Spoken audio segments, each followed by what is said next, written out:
Someone says they didn't expect things to end up like this, using magic out there. We can see a roadside motel. The person says they had no choice. It was either that or join Giare. A pale, thin-faced man asks a woman if there are any updates, and she shrugs, saying her wing is still active. Saying that if anyone entered the motel, she would know. She is interrupted by the opening of a purple portal. A bright purple energy forms. A gunshot is heard, hitting the woman who is speaking, leaving everyone confused and scared by the scene. The energy remains present at the location. Wondering what happened, the pale man observes the slumped body along with others. Then he screams asking what is happening, and the other man beside him, equally frightened, says he doesn't know either. A rebellious man appears armed, claiming to be an enemy of the most powerful wizards, warning that he is ahead of schedule and suggesting they start from the beginning. A man is sitting with his wrist handcuffed to a table, being watched by another in formal attire, looking like an agent. Handcuffed. He says he doesn't know what these guys want with him. Can someone tell me what is happening here?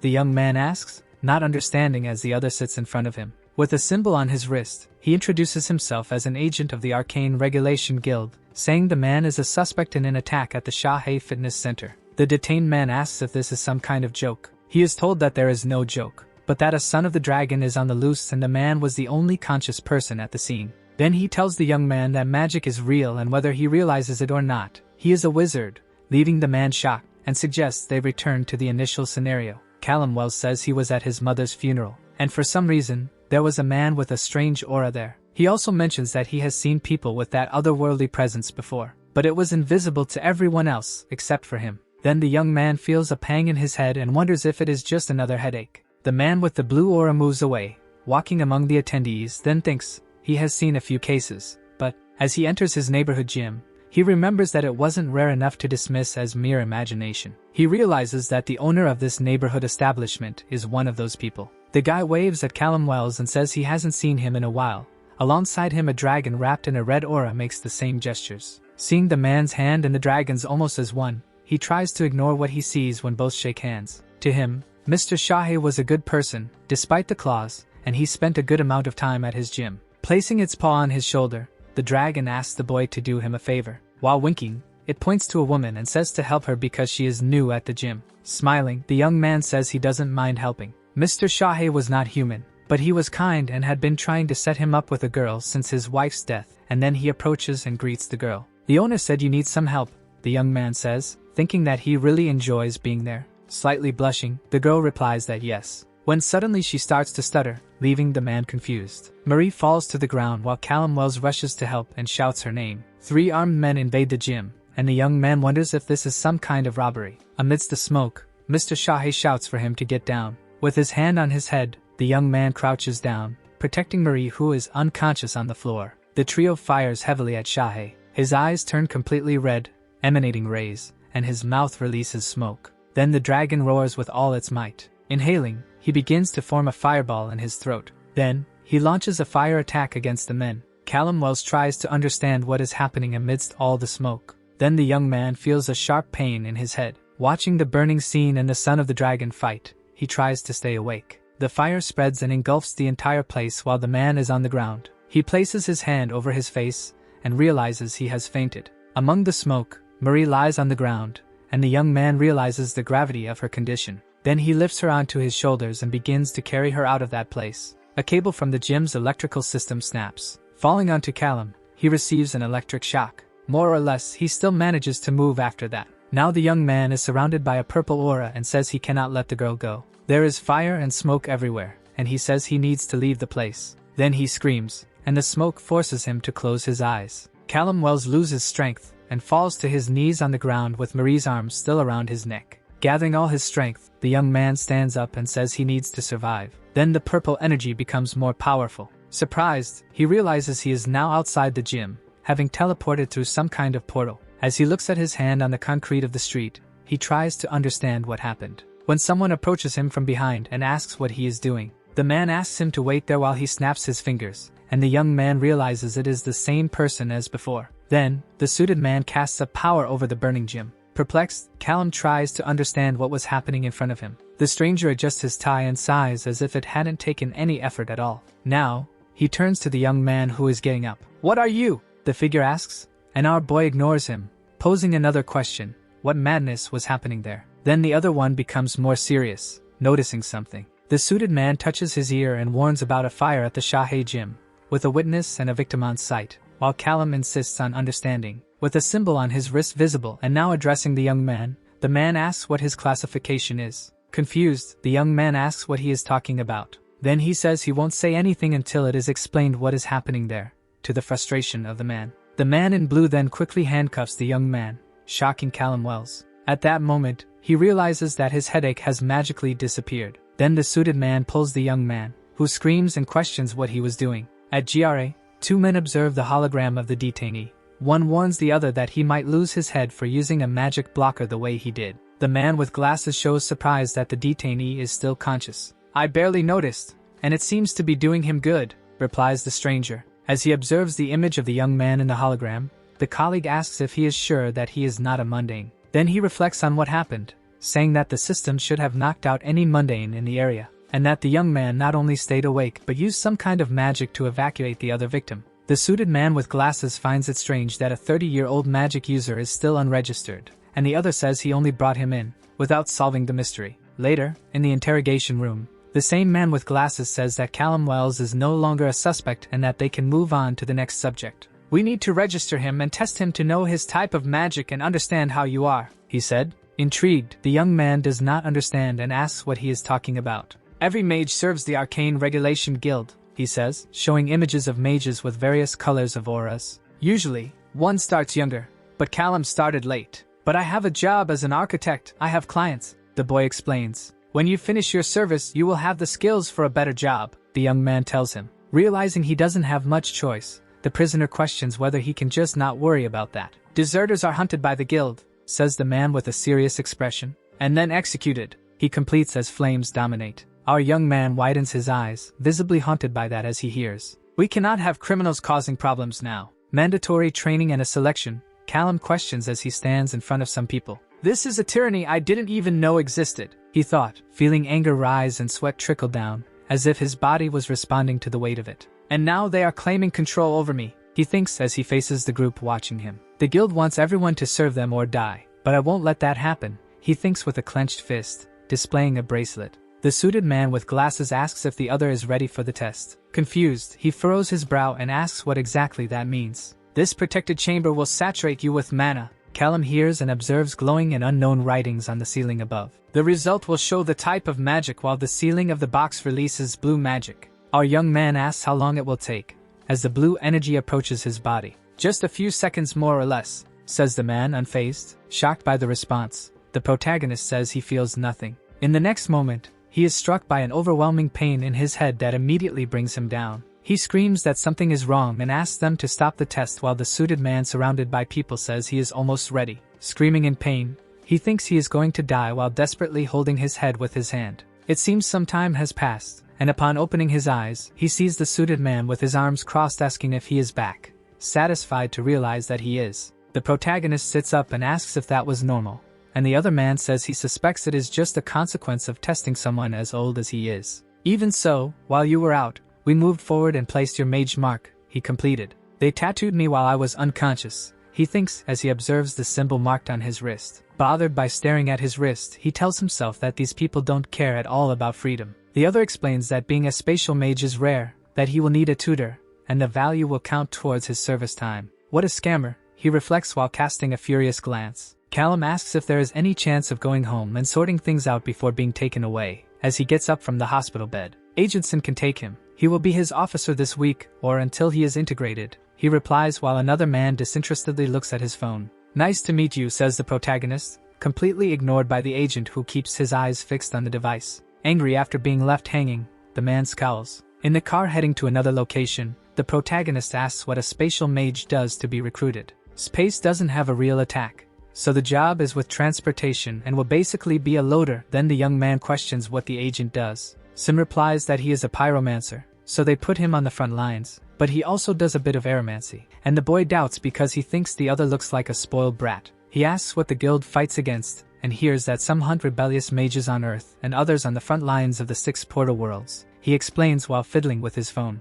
Callum Wells asks what portal worlds are, and Sin explains that they are semi-planes between Earth and the multiverse. These semi-planes provide mana to the planet, and the GRA protects them. Each world corresponds to a type of supernatural: vampires, shapeshifters, fairies, dragon lineage, and sea monsters. When asked by the man about the sixth world, he replies, empty. The protagonist stares at him in silence, and doesn't believe it for a second. Sometime later, the car parks in front of a location. In an office, Sin hands a laptop to the surprised rookie, and tells him to look for his first information there. Tomorrow I will take you back to the East headquarters, he says while Callum holds the device. The agent then tells him to make sure he is ready while walking towards the door. It seems that magical energy is divided into two categories, mana and this, the young man reads, concentrating on trying to understand the difference between them. Mana is like a type of ambient magical atmosphere from which mages can draw power. The mana of a mage is called vis, which can take specific and unique aspects.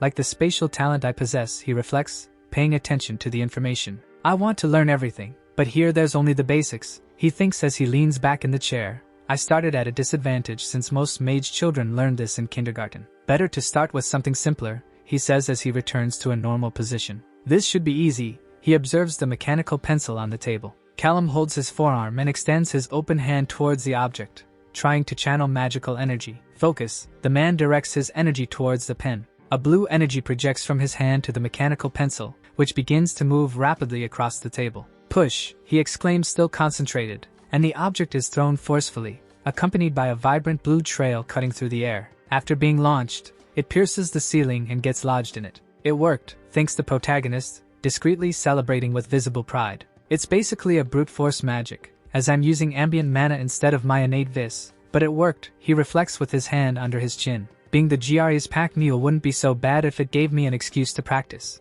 And I need to understand what I'm getting into, he reflects while staring at the tattooed wrist. The Guild of Arcane Regulation, the secret organization of the most powerful, was now part of his reality. A group like that is bound to have skeletons in the closet, he thinks while rummaging through the laptop. I won't become just another cog in their machine. Callum realizes that Sin omitted a key piece of information about the recruitment. More than half of the GRA recruits suffer casualties, mainly due to combat, crimes, or contact with demiplanes. The young man reflects that the casualty rate and the reason seem almost hidden. It is an open secret that all of this is political. Almost all casualties affect wizards without ties to families or guilds. If the archmages of the GRA live for hundreds of years, then there is a larger game at play. It is no surprise that they are ensuring everyone lives under their control, or not at all, the man understands. Damn, they probably have consolidated so much power that they don't even need to lift a finger. The system does the dirty work for them. The bureaucracy ensures that the system continues to exist, as those in power want to maintain it.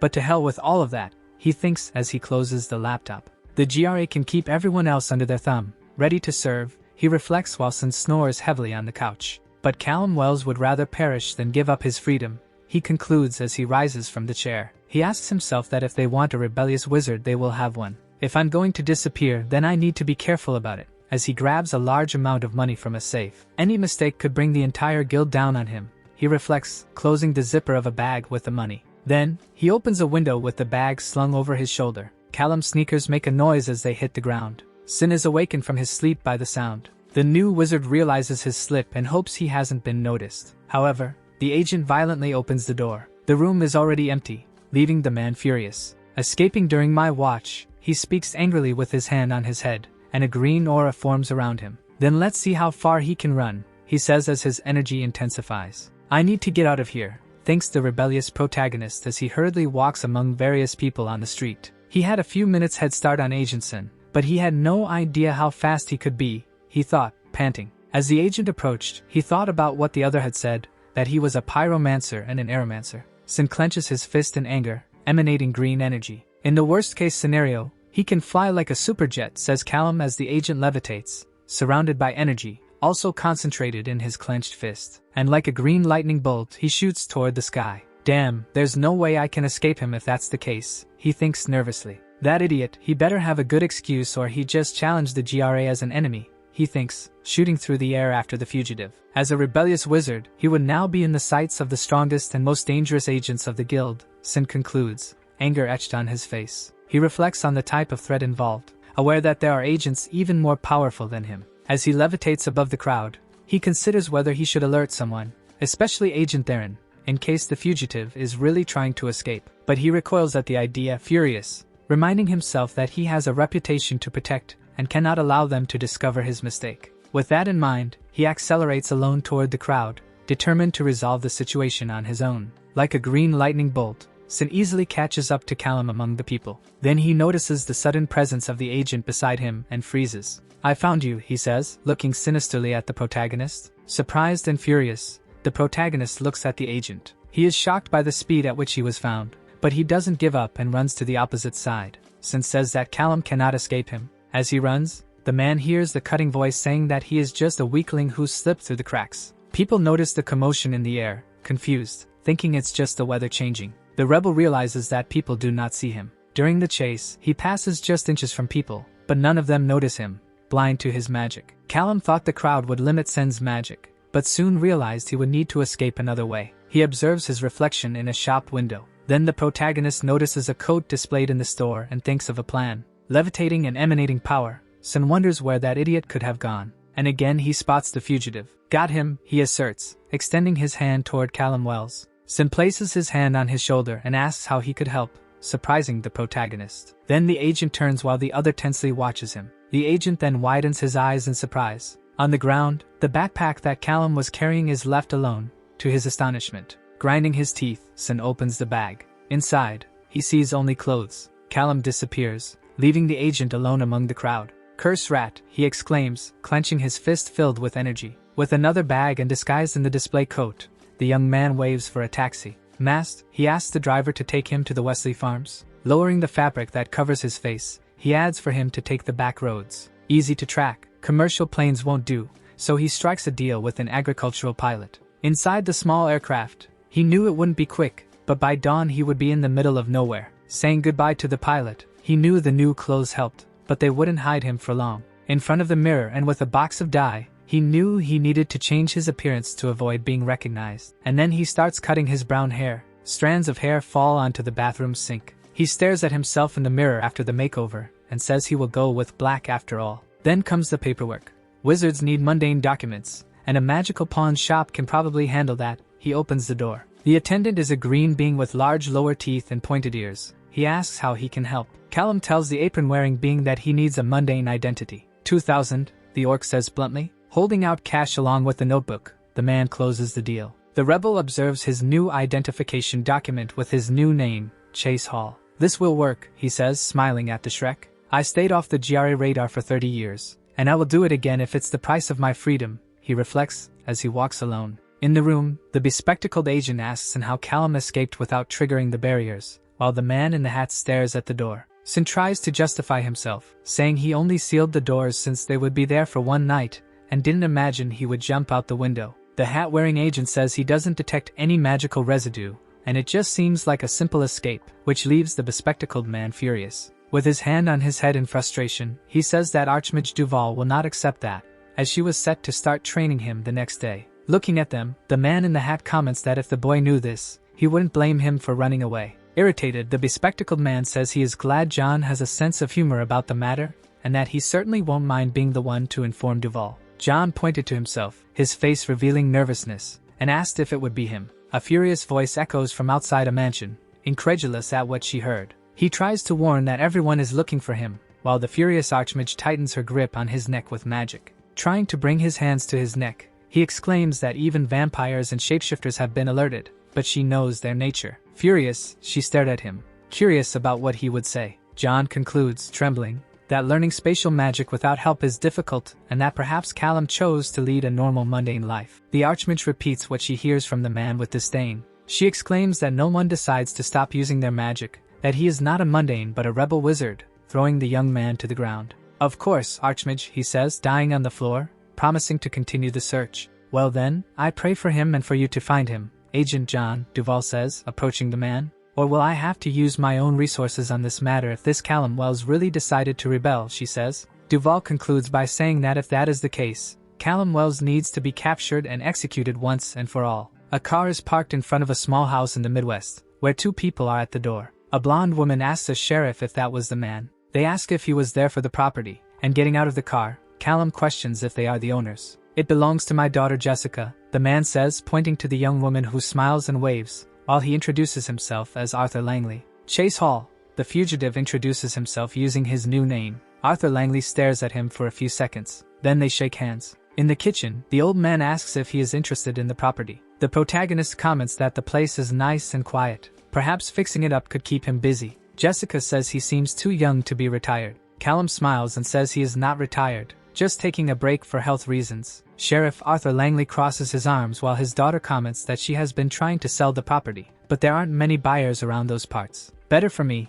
the fugitive asserts. The next day, staring at the bag of money, he calculates that he has about 2 years of living expenses after paying for the house. But I can't worry about that right now. The immediate goal is to learn everything I can about magic, reflects the rebel. If I don't master this subject, it's only a matter of time before the GRA catches up with me, he thinks while imagining Sin reaching him. All the readings indicate that spatial mages are limited to portals and minor enchantments. The man observes the computer screen with research. Callum Wells reflects, crossing his hands in front of his face. He didn't believe it, but he thinks it's impossible to learn about space without going through the Archmage, since she is the only authority, which shows how monolithic the GRA is. The first time he created a portal was accidental, reflects the man, staring at an open field. He remembers when he pulled Marie from the fire through a portal purely out of his subconscious desire. Then the young man concentrates the magic in his hand, trying to create a portal intentionally. When on the ground, a portal opens, surrounded by his purple energy. Callum Wells sighs upon realizing that it worked.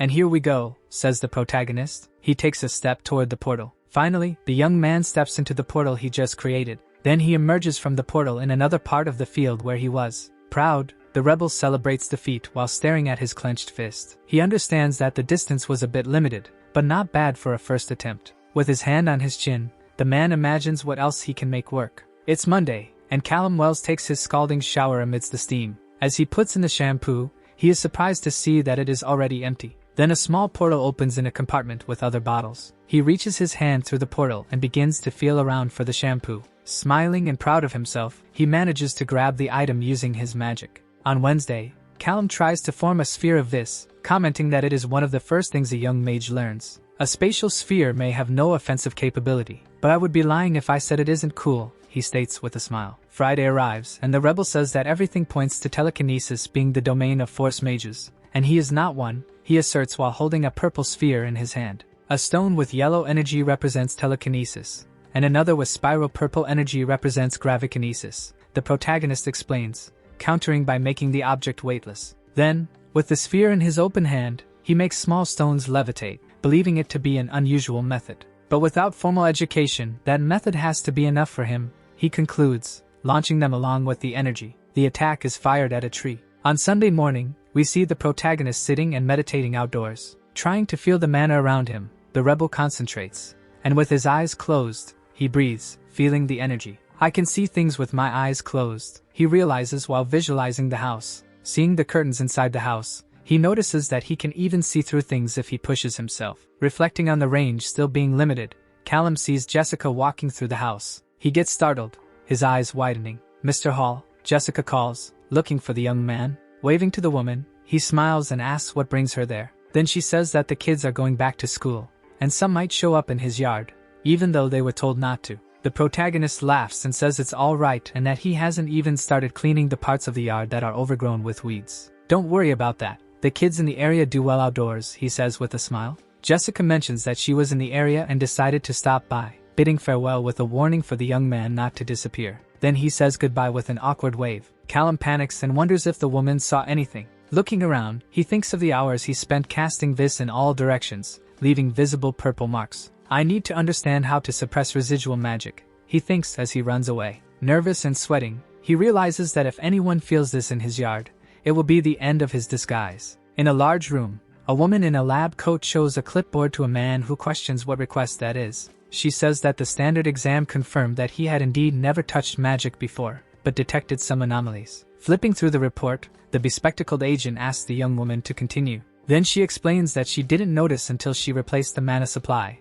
The blocker dissolved with hundreds of units of mana, but the substitute was left containing only 3, she explains while examining the blocker. It was noticed that somehow it absorbed 97 units of mana. The man asks what that means, and she replies that this is far more than a common novice mage should possess. Complete that if he never used magic, his pool of viz should be full. After all, he didn't go around casting spells. Then he says he doesn't know what that means, but he believes it is connected to the fact that a 30-year-old wizard has never noticed magic. Looking at the clipboard, The suited man wonders who Callum Wells really is. The protagonist closes his eyes, focused. Then she sighs softly, maintaining her concentration while carefully observing what happens around her. Alright, this should be enough. This, concludes the wizard, observing the energy in the environment. This is a type of magical energy that is unique to each wizard. After positioning a circle on the table, he begins to spin it, and releases a huge amount of purple lightning. The object spins faster and faster. Perfect, exclaims the wizard, satisfied with the result achieved. With the vortex pattern he found online, he can use the ball bearings to erase any trace of magical residue. Callum observes the circle in his palm, certain that in just a few weeks he has made significant progress, and this will help him stay off the GRA's radar. Feeling that he should be happy, but something inside him remains empty. The rebel furrows his brow. Recalling his mother's funeral, the wizard realizes he started to run away on the same day he buried her. The protagonist feels he has been moving so fast that he never had time to reflect on what he lost. My parents, my wife, he reflects, remembering the memory of their gravestones with bouquets. Recalling a picture of them all together, he realizes that his hometown was yet another loss in his life. I wonder if Celine would have liked it here, he says, staring at the ceiling. Callum shakes his head negatively as if he needs to push those thoughts away and tries to refocus. The GRA wants to capture me and turn me into one of their pack horses, he says, clenching his fist tightly. Determined, he states that he was forced to flee and will not lose. He understands that he needs to get to know the city better if he wants to blend in there. Hello, says a girl at the snack bar with a curious smile, commenting that she has never seen the man around before. I'm just getting to know the area, explains the young man, asking if she has any suggestions. Friendly, the girl begins to recommend the best dishes. Callum Wells starts to sweat as he notices something strange. Nervous, he wonders what this weird thing is that he is detecting. Questioning if it could be a basement, he tries to look through the piping. He then realizes that the place is larger than he expected. He finally notices a dog but is startled to see that it is the size of a man. A male voice calls him, and as he turns, his eyes go straight to the gun in the man's pocket. Taking off his hat, the sheriff comments that it is strange to see him around, and the newcomer replies that he is getting to know the local cuisine. Arthur Langley says that his niece Clara makes the best steaks, and the girl agrees. She steps away, and Callum comments that she seems nice. The sheriff says that the young people there are well adjusted and no one has crossed his yard yet. We have a great priority in respecting territory around here, the smiling old man states. Territory, the protagonist reflects, feeling uncomfortable.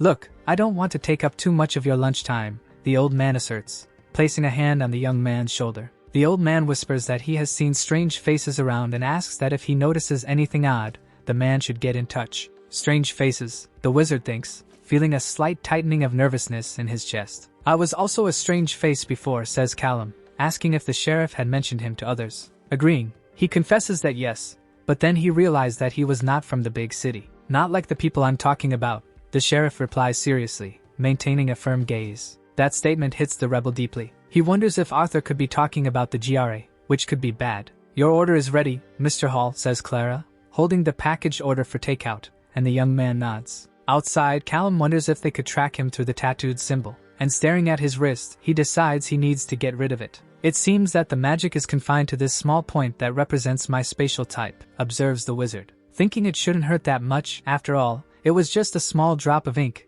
he prepares himself. Sitting down, he begins to channel energy toward his own wrist, focusing on the exact point where the tattoo is marked. Then, the point begins to be pulled from the tattoo. Wide-eyed, the man lets out a painful grunt as he continues to extract it. His fist is clenched, and the vanished point has given way to a wound on his wrist. From the center of the tattoo, a small black sphere emerges, floating before him. The wizard breathes heavily, still feeling the pain coursing through his body. I've got you, he says, observing the sphere in the palm of his still trembling hand. Even though the rest of the tattoo needed to be removed, the protagonist decides to do that later. Then, the rebel throws the sphere into the flames of the fireplace, watching as it slowly dissolves in the fire. He exclaims for it to burn, as the sphere is destroyed by the blazing flames of the hearth. He wonders if the small siphons he created to store Vis can also release it when needed. Making portals and small tools is easy, but the cost increases. Trying to do something larger than a person exhausts me like a portable battery, thinks the wizard. Quickly, he reflects that he could recharge with this in a critical situation,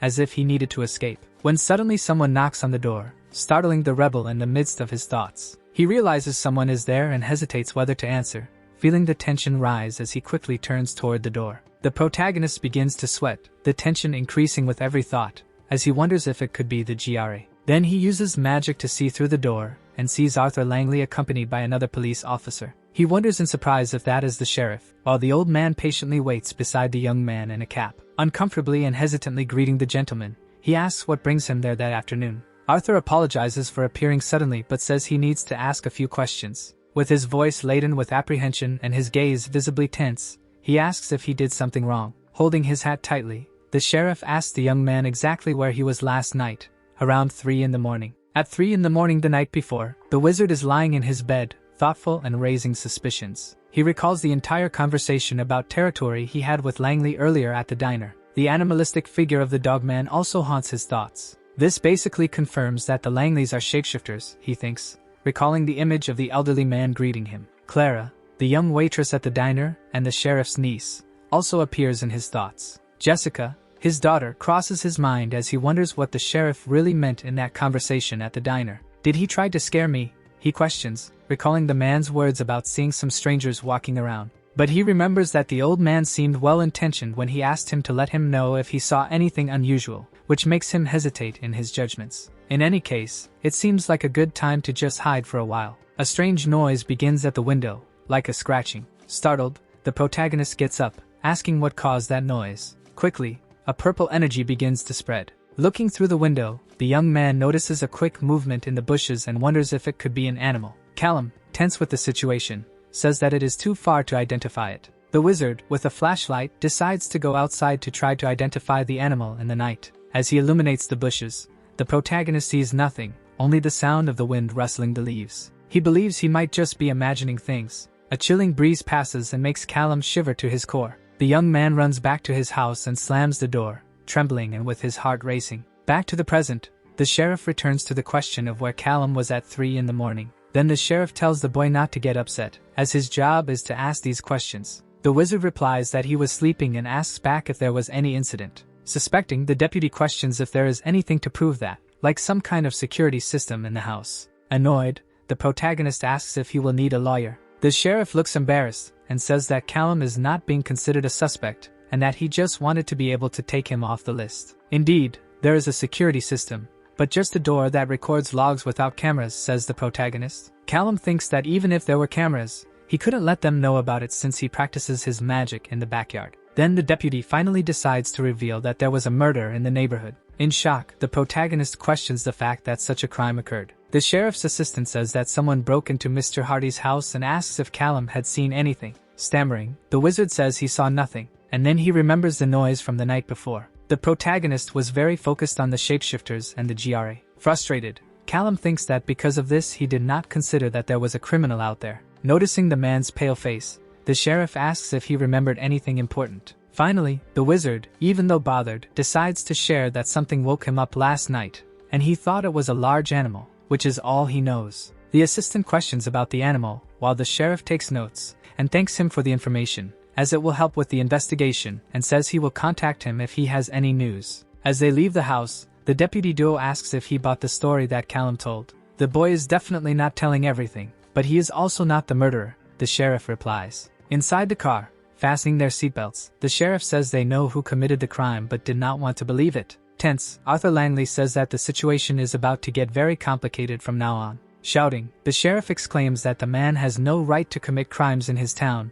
that it is not his territory. The vampire, with an ironic smile, says he has no idea what Arthur is talking about, and that if one of his pets had a tragic accident, the problem is the deputies. Irritated, the sheriff emphasizes that the victim was finished off by a vampire. They tried to make it look like it was someone else, Arthur says as he sits down. The sheriff exclaims that he smells parasites like the vampire from afar. Shrugging, the pale man says he does not understand why this is his problem and that he is not responsible for the deputy's incompetence with his kind. Unless you are insinuating that it is one of my vampires, the vampire inquires. And if that is the case, it is a very serious accusation.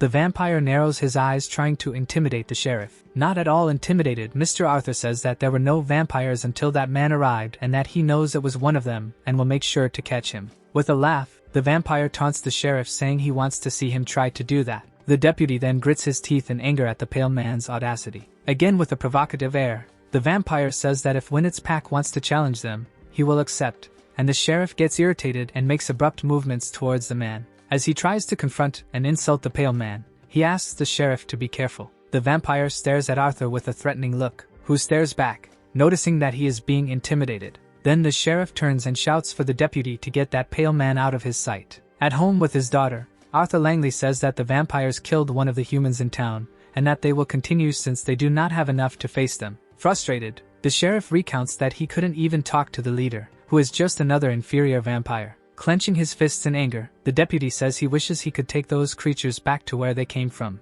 If he were younger, he would have already done it. On the phone, Chester asks if the sheriff has finished complaining. Yes, Alpha Chester, the deputy murmurs. The man on the phone explains that without proof, the GRA will side with the vampires, and that he will send 2 packs of wolves, but they cannot help if a confrontation occurs. Chester says he believes it will be something much bigger than a nest of criminal people. The sheriff questions why they chose Winnet since there was nothing in this town. Then the gray-haired man on the other end of the phone says it is not just Winnet but also 5 other cities with the same problems, which leaves the Langleys shocked. The deputy questions what is the point of the GRA's rules if they come and do as they please anyway. Chester says he understands Arthur's frustration and that if they catch him, they can end the vampires. And he asks the Langleys to keep an eye out, which they nod in agreement. Then he says that the issue is not whether the vampires will kill someone, but rather who they will choose. Chester inquires. I should be careful, thinks the protagonist in a noisy market with people talking around. Callum laments that he has little money and needs to save more for emergencies. With all this murder and shapeshifter situation,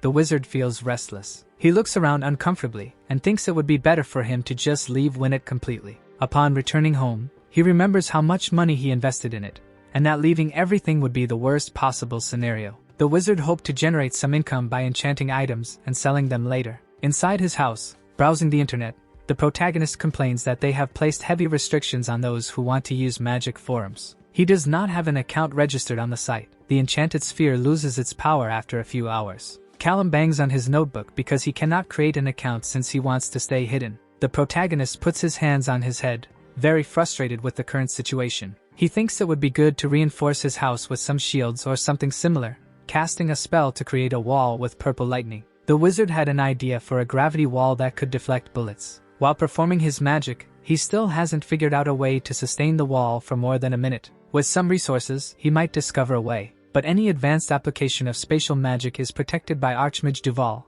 a lady with red hair. Callum feels very limited by not being able to conduct his research with the proper materials. He says it's like trying to reinvent the wheel from scratch. In the tool shop, a man with a smile comments that the protagonist bought something for protection. With an awkward laugh, he says that with everything happening, it's better to be safe than sorry. Tense, the wizard knows that it's not just the recent murders, but also that he feels the GRA could be anywhere, watching his steps. As he picks up a weapon, the protagonist wonders if projectiles are effective against supernatural creatures. In the shooting range, with people testing their sights, he thinks about whether he can take a shot. He hopes that then his adversaries will also be affected by projectiles, thinks Callum, testing his weapon. 2 girls are talking about getting hammers. The protagonist hears them from afar. The Langleys, the wizard recognizes them. He didn't know they were the type to renovate houses. So Callum approaches them and asks if they are the cook and the maintenance girl. The girls are startled because they weren't expecting him. "Don't scare me like that, Mr. Hall," exclaims the younger one. The protagonist apologizes and asks if they are also nervous about the murder that happened.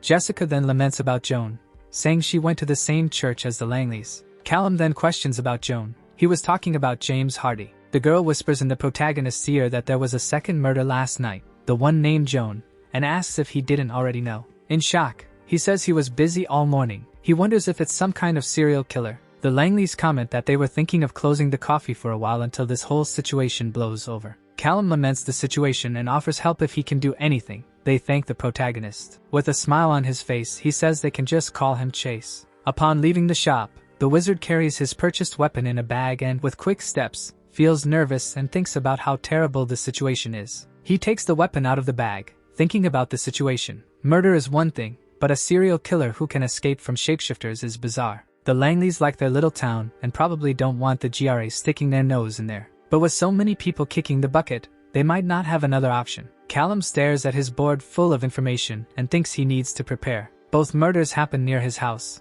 and the way things are going, it's likely that another crime will occur that same night. The protagonist becomes thoughtful and reflects on how this highlights 2 specific threats. The first threat is the supernatural serial killer who is still on the loose. And the second is about the agents that the GRA will send to investigate the case. He gets nervous thinking that one of these threats could show up at his doorstep at any moment. The wizard is using his spatial sense to the limit, as he cannot allow anything to catch him by surprise. Putting some belongings in a bag, the young man thinks he needs to store all his things. He also remembers that he needs to enchant the bearings of the circles, and leave his weapons already loaded. If he perceives any sign of the GRA's presence, he needs to disappear immediately. Callum looks at his bags and thinks that losing his home will hurt his finances. Then he grips his weapon while concluding that this is a small price to pay to stay off the GRA's radar. The range of his spatial sense is increasing, and if he makes an effort, he can even see farther parts of the city. He notices that Jessica is standing by the window to keep an eye on the coffee. Meanwhile,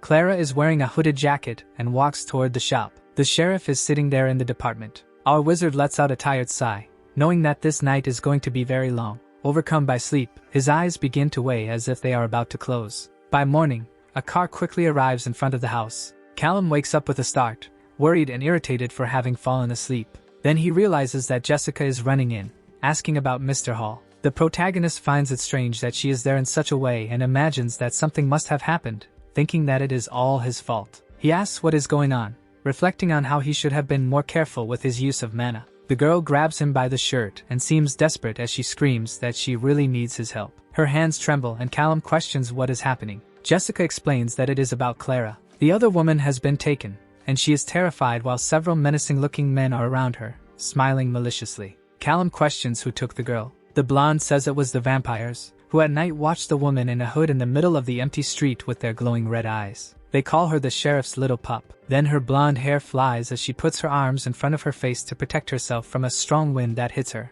One of the beings with a red aura approaches suspiciously, giving a not-so-innocent wave. This guy asks the girl to follow him somewhere. Clara's eyes light up with a red glow, and smoke of the same color surrounds her face. Back in the present time, Jessica explains that the vampires made the girl walk to their nest. Then she screams desperately, saying that the wizard had promised he would help. He hardly knows what to say at that moment, and wonders what the hell he can do. Callum questions whether he should admit that the supernatural exists, thinking of books with writings and symbols. It was Jessica who caught him with his vis before he knew how to hide it, so he doesn't even know if he could convince her that he is not a wizard. The young man tries to calm the girl, suggesting that they go into the house first. His hand holds her shoulder as he thinks that he has no choice. He cannot simply run away and leave Clara alone in the hands of vampires. Our wizard realizes that Jessica mentioned that the vampires took the girl, not that they took her life. The woman confirms that this is indeed the case and seems genuinely worried. Callum knows that he cannot face a bunch of supernatural beings in a fair fight,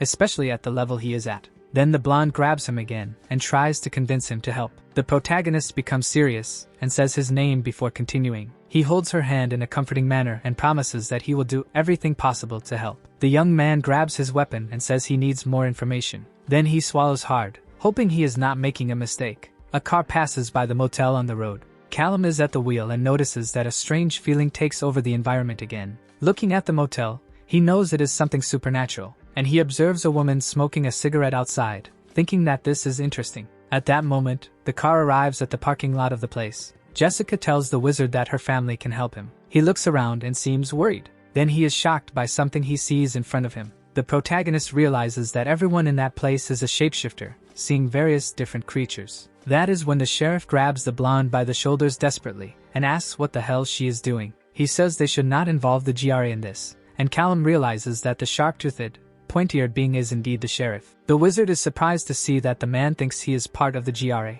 Our young man tells the old man that he should pretend he doesn't know him and that he has never been in that place. The gray-bearded man looks at him suspiciously. Then his eyes light up and his mouth makes a very loud sound, sending powerful waves through the air. He asks everyone present if they heard what was said. Now Callum is sitting on a bench and hears someone questioning what he can do. A canine-looking being says that it will not ask many questions, but would like to have an idea of what awaits them. The sheriff explains that the vampires have taken the motel further down the street, and will try to conquer their territory as well. He remembers the quiet motel that is on the road. The young man says that they have a wizard there since he has been feeling a presence all week, and he imagines it is the girl with the cigarette. Then the old man says that he really believes that. So far, the vampires from this nest have already taken the lives of 2 people. Callum questions why nothing has been done so far if they already knew about the culprits of the murders. The bearded man explains that the Winnet gang is not strong enough to challenge them, and that the treaty prevents other supernatural beings from getting involved without concrete evidence.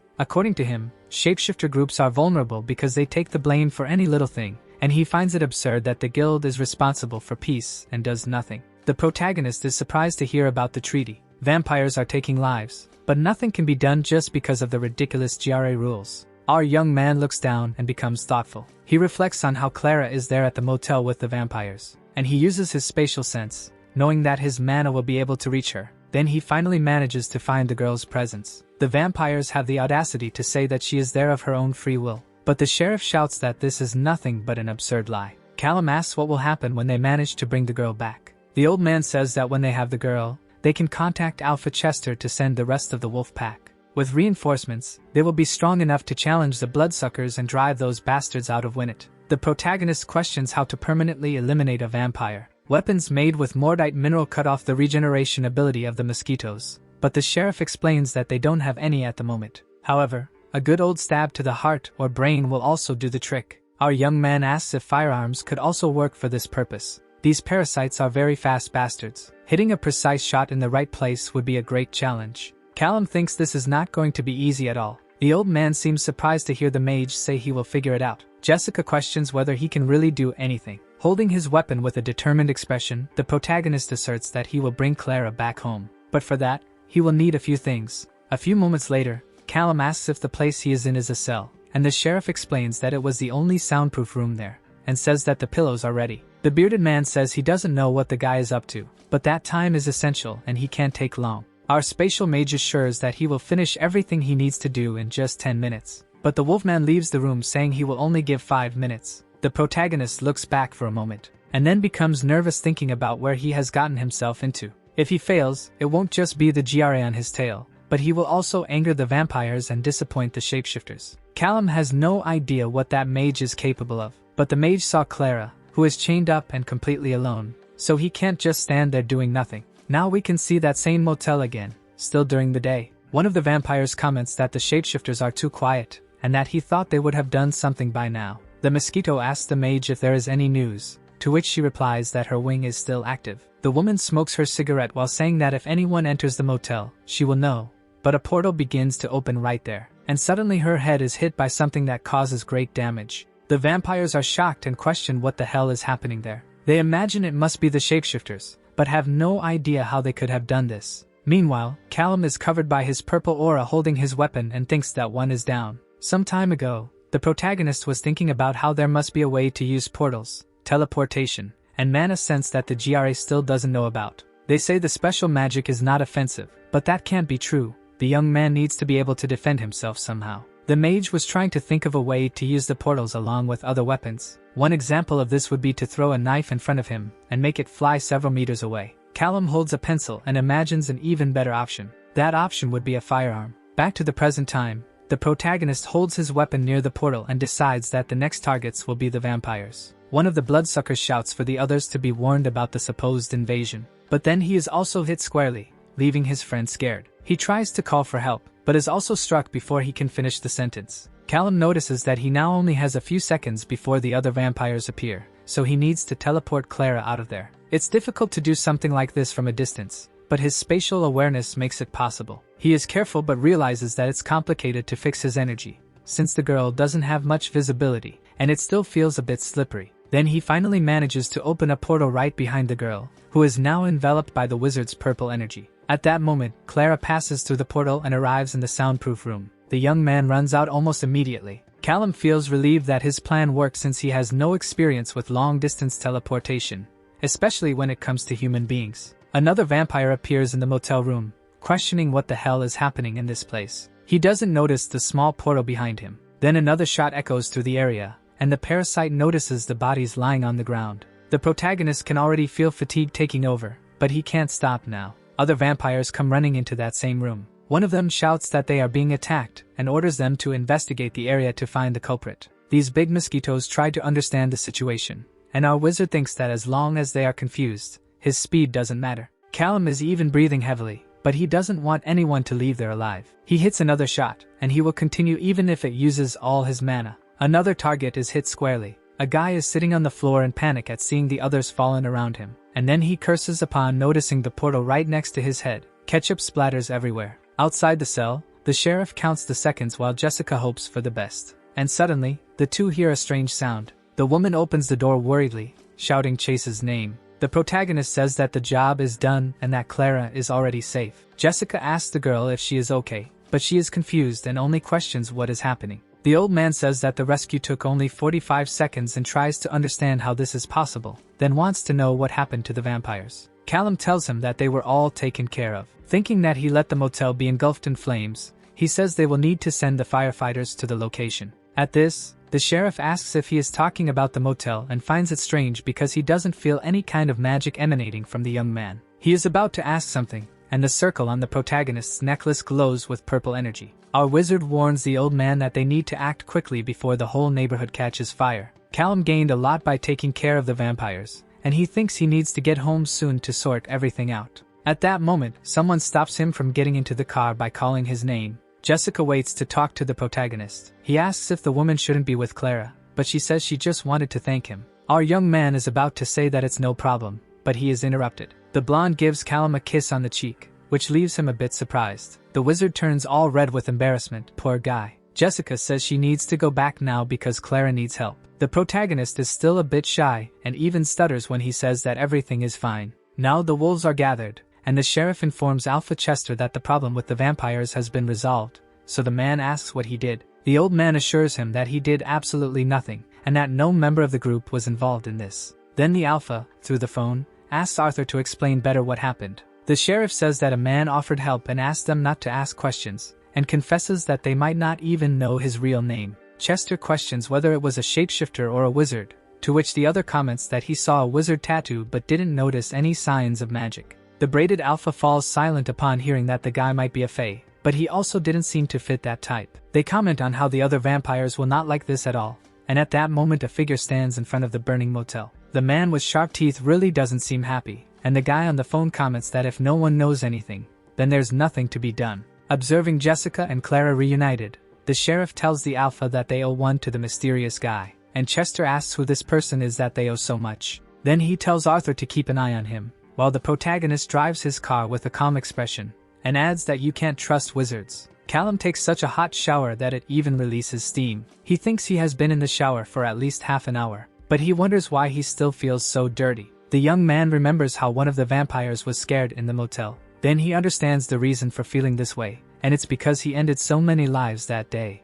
Of course, those lives were of vampires, but he questions why it was so easy. The man has just started learning magic, and he was already able to destroy an entire nest of monsters. If the wizard were some kind of villain, he knows there is no one in this world who could stop him. Looking at the power in his hands, he thinks that maybe the GRA is right to impose restrictions on this kind of thing. But then he disagrees with himself, knowing that if everything were up to the GRA, Clara would still be a hostage of the vampires. Seeing his reflection in the mirror, he imagines that there must be a solution. The fire at the motel should destroy any evidence of his involvement in the case. But nothing guarantees that the Langleys won't spread the details of what happened. Callum thinks he should never have gone into that basement with the shapeshifters. If he had been smarter, he could have done everything alone without anyone but Jessica knowing. He had hopes of staying in Winnet for a while longer, but maybe it's time to move on. Now we can see the police station, where the sheriff has just arrived and is still walking through the door. The mustached man asks if they are already there, and the woman behind the counter replies that they are waiting for him downstairs. Arthur lets out a tired sigh and hopes they haven't sent a vampire. Then he realizes that the smell seems to come from a wizard and a fae. The old man reaches the lower floor and takes off his hat as he greets the two agents who are waiting for him. A woman in dark clothes with blue-tipped hair is next to a tall blonde man, who speaks the name of the Alpha Langley. The blonde introduces himself as Agent Ray Danforth, and then explains that the woman is his partner, Agent Felicia Black. The sheriff welcomes the two and says he hopes the GRA team can help solve the case. Ray asks how the cleanup at the motel is going. Arthur says that the other GRA people were still there when he left, but the bodies are already ready for them. The two agents exchange a silent nod. Already in the morgue, the blonde bends down to examine one of the bodies and sees something that seems interesting. He notes that all the wounds look identical. The sheriff says they must agree that this wasn't the work of a shapeshifter and comments that they have no idea how to unravel this mystery. Ray gives a strange smile and assures them they will find out. Then he calls Agent Black to do something. The woman approaches the body and places her hands on its head, and releases a kind of power over it, which glows with a bluish light. Suddenly her eyes light up with the same hue, and her head jerks up abruptly. She returns to normal shortly after, and says that this vampire hadn't seen anything because he was sleeping at the time of the attack. The old man becomes worried upon realizing that this agent can see the memories of people who have passed away. Felicia continues, saying that the other vampire heard gunshots, but was dragged away before he could react. Ray comments that at least one of them must have seen something, but his partner assures him that she only sees confusion and that none of the vampires understood what was happening. This leads the man to believe that the killer must be someone very experienced. Arthur whispers that this is very frightening. The agent wants to know what he just said, but the old man brushes it off, explaining that he just thinks all this destruction is very terrible. Ray doesn't seem to buy the excuse but only says he understands. He tells Alpha Langley that he will need to spend some time and win it because it's very dangerous to let someone capable of causing such terror loose. Arthur offers a room for the two and says he can take them there, but the blonde comments that they would like to interrogate some people in town. The old man becomes a little nervous upon hearing the man say that since his pack has no involvement in this, there are two options. Either the person responsible for this was just passing through Winnet at that moment, and if that's the case, they will probably never catch him. Or it's someone unaffiliated, who may have been driven to commit this violence by some provocation from the vampires. The Alpha assures that there is no one in town capable of taking out an entire nest of vampires, but the blonde says they want to confirm this with their own eyes. Arthur swallows hard, a bit nervous,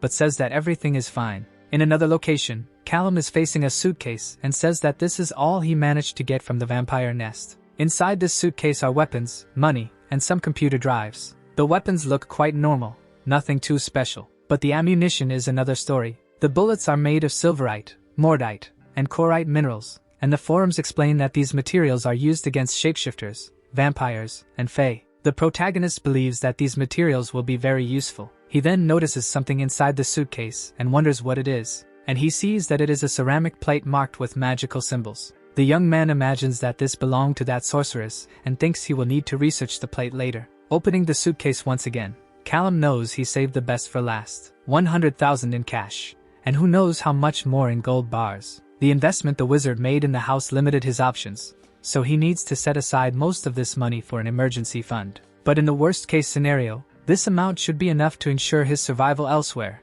even though he still needs to replenish his magical materials. Random stuff from the equipment shop is not enough for his intermediate techniques, but he knows that the sorceress didn't buy this ceramic plate from just any little shop in Winnet, and he might have to order custom items. Suddenly, the sound of screeching tires makes the young man jump. Callum stands up nervously, and can hardly believe that someone has already arrived there. The man thinks he cannot let anyone see the things in his suitcase. He closes the cabinet just as he hears two knocks on the door. But then he realizes it was just the two blonde relatives of the sheriff, and asks if everything is okay with them. Jessica holds a bag in her hands and comments that they didn't know if he would be home. Callum feels a bit awkward and questions if he should have left, but the woman says no and that she is happy he is there. But then she mentions that GRA agents are in town to investigate. The protagonist is surprised to learn that the GRA is in Winnet, even though he had already imagined that this could happen. Then Clara says she asked the other to bring her there, and hopes everything is okay. The girl suddenly hugs the wizard and thanks him for what he did for her. Callum says it's alright,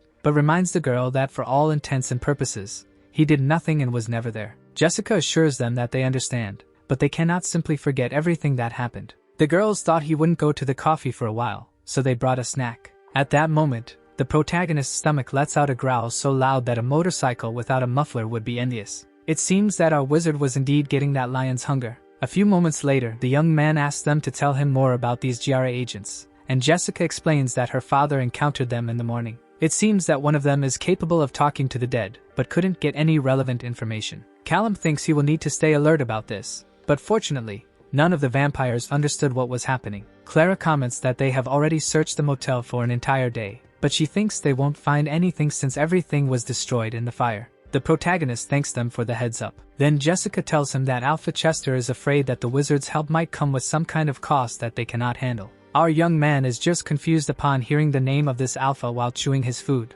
The youngest explains that the sheriff is the Alpha of Winnet but is below this Alpha from the west, and that helping the two of them also helps him. The wizard says he doesn't expect any kind of reward for his actions. Clara is surprised to find out that the man really won't charge anything in return. He assures them that they don't owe him anything, and that he actually prefers they don't even touch on that subject. With that, the girl smiles and promises they will stay quiet. Meanwhile, in the wreckage of the motel, Agent Ray asks if anyone there found anything interesting. Another man says he found a magical signature, but doesn't think it will be useful. The blonde questions whether the vampires were with an air mage, and the other responds that yes, and that he didn't find any more signatures around. Ray asks if there is anything else, to which the guy replies that he has a list of everything the vampires had, but it seems the items were taken from the location. He thinks the Vampire Council of Minneapolis won't like this at all, so he asks Felicia to keep an eye on those stolen items. The woman simply nods without saying a word. The agent comments that he finds this fire a bit suspicious. He kneels down and says that normally the pack would have already done the cleanup. Ray wonders why they would let the mundanes get there before them. His partner reminds him that the shapeshifters swear they had no involvement in this.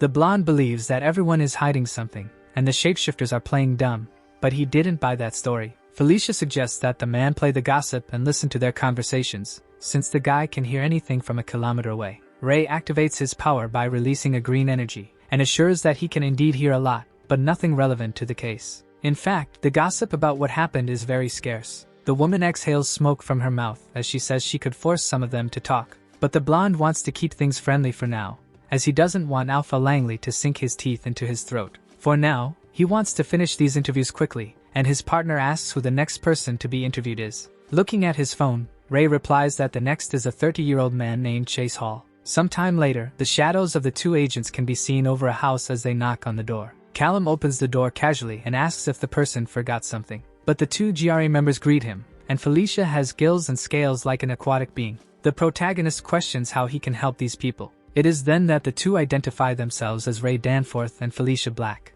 saying they are with the FBI. Our mage becomes worried as he can feel the magic emanating from them. He realizes that this magic is much stronger than that of the vampires. Ray warns that they are investigating the fire at the motel and wants to know if he can come in and ask a few questions. Callum says that this seems like the kind of thing that is better done with a lawyer. The fish woman exhales her smoke while saying that he doesn't want a lawyer. The protagonist comments that this sounds like a threat. Then the two agents exchange a suspicious glance. The blonde crouches down and asks the mage if the sheriff mentioned anything about the vampires of Winnet. Our guy looks visibly nervous but assures that he has no idea what he is talking about. Felicia says that he will tell everything he knows about the fire. Callum swears he has nothing to say, as everything he knows is what he heard from the news. Ray's eye lights up with a green glow, but the man just lets out a tired sigh and says they are leaving, as he knows nothing. With that, the two turn their backs on the protagonist. The guy thinks that was close, as it seemed the woman was trying to activate some kind of magic. Suddenly, the blonde comments that he only has one more thing to say,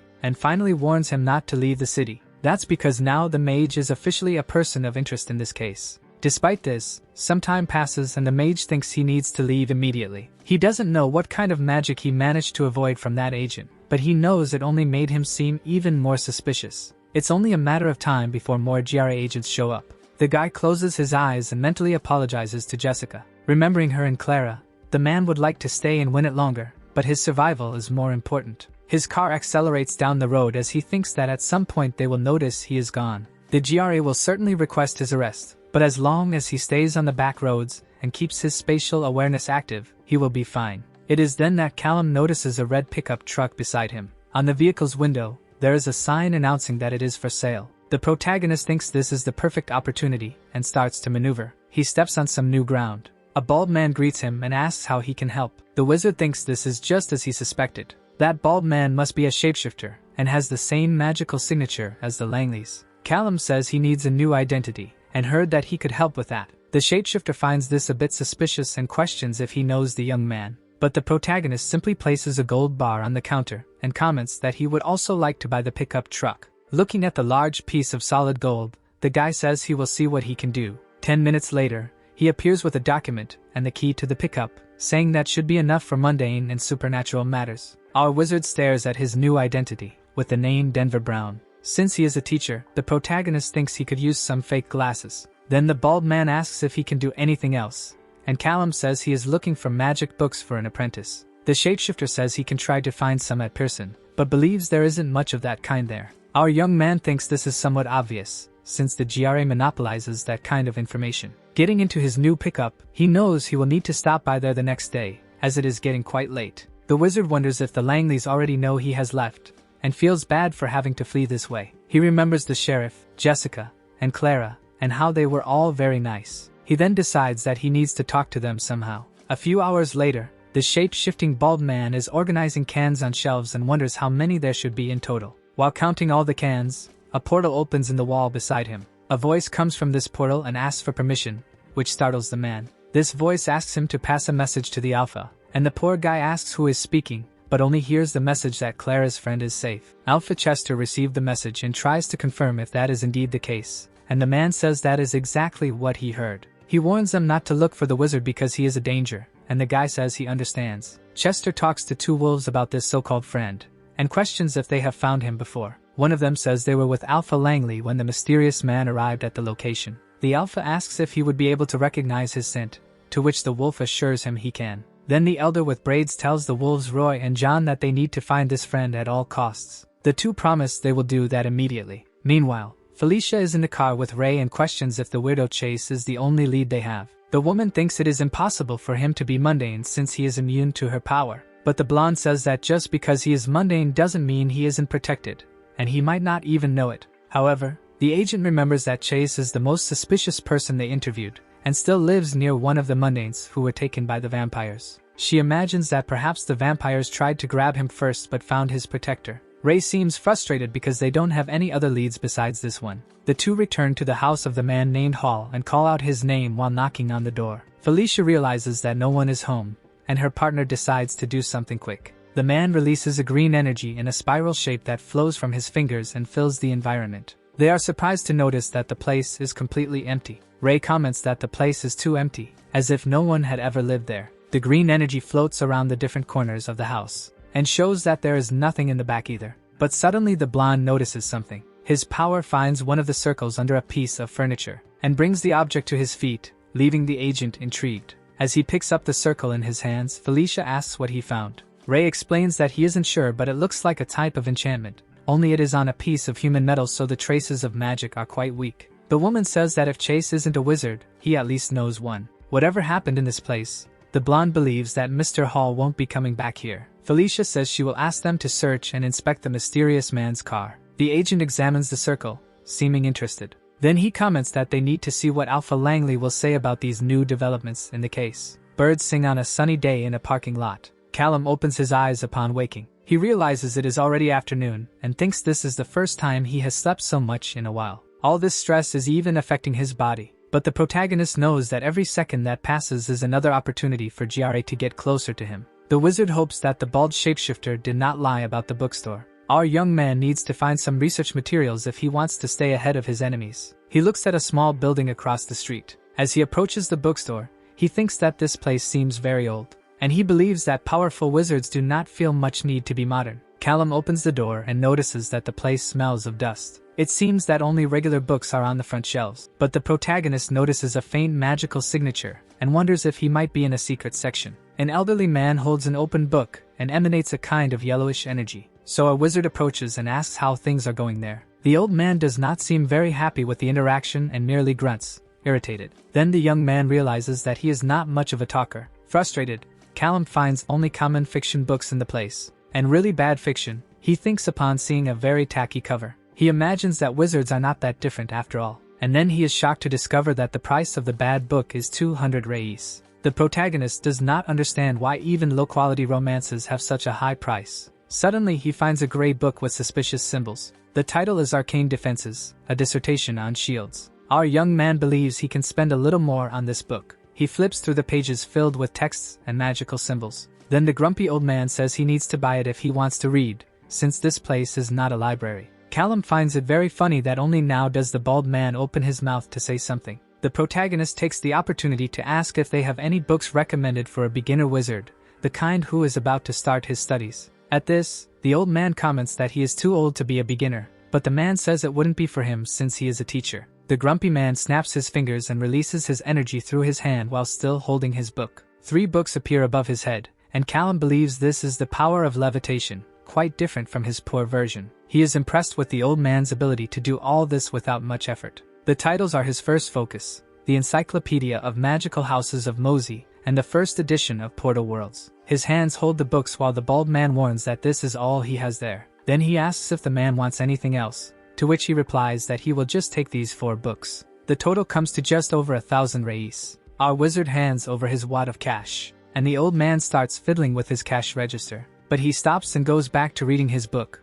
leaving Callum a bit confused. The grumpy man asks if he can help him with anything else. Then the protagonist says no, although he seems somewhat frustrated. It seems that old man has taken all his change. 6 hours later, a snout is sniffing around a location, and someone asks if another person found anything. The wolf replies that he cannot sense any residue of magic, and the other comments that he cannot either, but it will be difficult to mask the smell. It is weak but noticeable that he has been there. One of them questions whether they should ask the employee if he saw anyone with the same description, but his colleague says they need to be discreet, since if the alpha sent only the two of them, it is because he does not want any scandal. At night, it can be seen that the parking lot is full of a purple residue. One of the wolves says that the man had parked there and was probably in a pickup truck. He can ask a favor from his old mundane contacts to check the security camera footage. His friend says it would be better to get Lucy's opinion before doing that. A mysterious girl is sucking on a lollipop. She is sitting in a place full of technological equipment, and it seems that hacking is her specialty. Now in another place, Callum arrives with his red pickup truck. The protagonist thinks that the books were a waste of time. He did manage to get 1 or 2 pieces of information from them. He learned that the ceramic plate he found in the vampire's nest was probably the focus of a wizard, which helps simplify the process of more complex spells. But he did not find any information on how to make or where to buy such a thing. But he cannot give up, for there must be a book somewhere that teaches something useful. The young man needs to find another store because he really wants to learn. But that old man left him very angry, as he showed no manners at all. A few days later, the sun shines in the sky over a commercial street, while Callum thinks about how he has already encountered vampires, shapeshifters, and other wizards. He even found a fey shop that sells crystals and herbs, although he is not very interested in that kind of thing. But he did not find any more dragon children. The protagonist wonders if Shahi was really some kind of rare species, and he hopes that the man made it out of that situation alive. Life has been passing very quickly since that moment, so he hasn't had much opportunity to look into it further. Who knows what he will find out there, since the media certainly wouldn't cover a fire caused by a dragon. Callum arrives at a bookstore and thinks that this place has potential. He opens the door looking carefree, but then he notices a strong blue energy that fills the entire place. The wizard is surprised and notes that this is a lot of magic indeed. This magic seems to come from a simple girl who is looking at some books. Callum looks at the girl surrounded by strong blue magic and questions who she is. The young man thinks that this girl looks like a college student, and then he realizes that besides her, there are 2 more magical signatures in this bookstore. It seems that an elderly couple sitting nearby are also wizards. The man tries to relax, remembering that no one in that place knows he has become a rebel. At that moment, the elderly woman notices his presence and looks in his direction. Callum gets nervous and wonders why the hell the old lady is staring. But the lady just smiles and gives a little wave. He smiles back and realizes that she is just a friendly person. The magical section of this store seems much better than the other one. But some of these books are familiar, so there may not be that many options. The protagonist hears some whispers and becomes intrigued. The powerful girl whispers a few things while reading a book. Then he hears someone chuckle and say they didn't understand much of the book they are reading, The Arcane Defenses. Callum comments that he doesn't know who the target audience is, but he thinks at least half of those words were made up. The girl laughs and says she thought she was the only one struggling, as she has spent the whole day trying to understand that damn book. The protagonist would like to help, but he wasted a lot of time looking for books for beginner wizards until he realized there aren't any around. She asks if the man has an apprentice. Our wizard says it's more or less that, and questions if the girl is an apprentice too. Actually, she is trying to skip the apprentice phase, as she doesn't like Archmage Fane, who wants to be her tutor. The young man thinks that if an Archmage is trying to associate with the girl, she must be someone important. He asks how to skip the apprentice phase, and the girl explains that she just needs to finish her project on her own. This is easier for healers, but they still need some basic things like shields. Callum finds this interesting and introduces himself as Professor Denver Brown, saying it's a pleasure to meet her. The girl is surprised to meet a professor,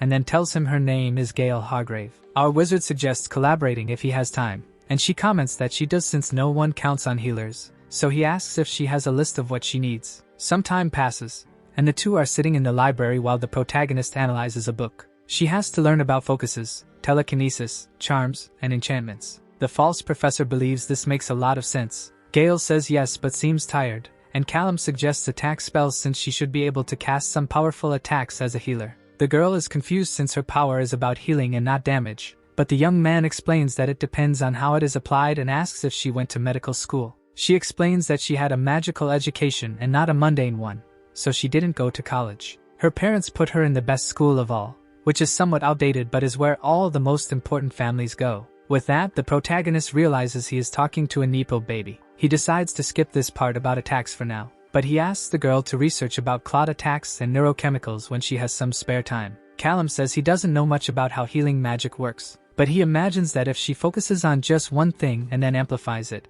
it will affect the balance of everything else. Gail finds this theory very interesting, and she says it would be very useful, which makes the wizard happy to have helped in some way. He closes the book because it is getting late and thinks they should stop right there. The girl then places her hand over his and asks if they can meet again next Friday, since the professor was a great help. The protagonist seems a bit nervous, but says he will see what he can do. The next day, Callum drives his pickup truck while thinking he was very lucky to find a young mage. Now he can study various topics of magic under the pretense of helping. It's not like he wouldn't help anyway, since Gail is a nice girl. Thinking about it, maybe he should check another store to look for other things the girl will need. Now the wizard is in front of a counter holding some books. A woman with a magical aura greets him and asks if he is only taking those 2 books. The young man notices she seems like a shapeshifter, but just says yes and that they are basic reading for his student. The employee places the items in a bag, and then questions if he really found everything he needs, looking at the man with a suspicious gaze. Callum is surprised and freezes for a moment, but then he says he did find what he needs. The woman comments that they have other shelves back there if he wants to take another look. The protagonist laughs and says that actually he is late for an appointment. She smiles and says she completely understands. Then she wishes him a good day as the wizard turns to leave. Already outside, he imagines that this woman knows something and thinks he needs to get out of there. Our young man thinks he made a mistake by deciding to spend extra time in that place. Helping that girl could end up costing him a lot. Callum starts to think he needs to be quick, but then notices a small piece of paper hidden inside one of the books. He wonders what it is as he reaches out to grab it. The protagonist carefully pulls out the paper and holds something that looks like a note. On this note is the name of the Alpha Chester, a request for him to call and a phone number. Elsewhere, Lucy tells Alpha Chester that her boys did the right thing by getting in touch, since security cameras are easy for her. The man asks if she found him, and the girl says that finding him was the easiest part. She managed to get recordings that show his location in just a few hours, but knowing where the guy was would only keep them one step behind.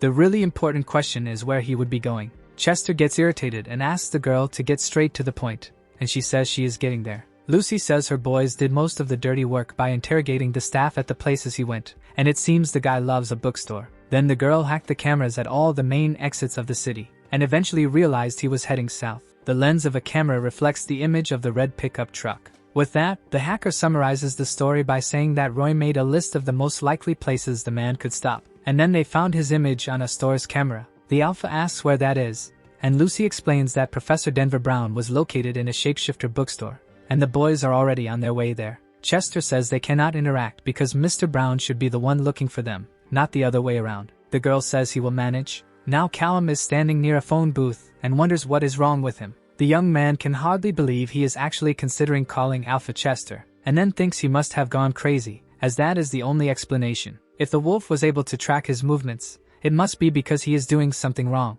Calling the number on the note will at least clarify his next step. It is then that a phone starts to ring. The Alpha answers and thanks Mr. Brown for calling, but he asks if he shouldn't call him Mr. Hall, which irritates the protagonist and makes him question what he wants with him. Chester explains that he needs to thank him for saving Clara, but when it is not the only territory being taken over by vampires. Callum says he is not a mercenary, but the other retorts that he has no idea what he is. The wolf knows how to recognize a potential resource, and offers to clear his name from all GRA documents in exchange for his help. Our guy says that money isn't a problem, but information would be quite useful, especially about wizards and their societies. The Alpha comments that he can already consider it done, since he has access to a wizard specialist, and can arrange 1 or 2 meetings between the two. Then the protagonist asks for an explanation about this so-called job. Chester explains that 4 shapeshifter cities are being attacked by vampires, which is a political abuse to diminish their influence. The wizard questions whether it really is 4 cities and thinks that he might not be ready for a massacre of this level.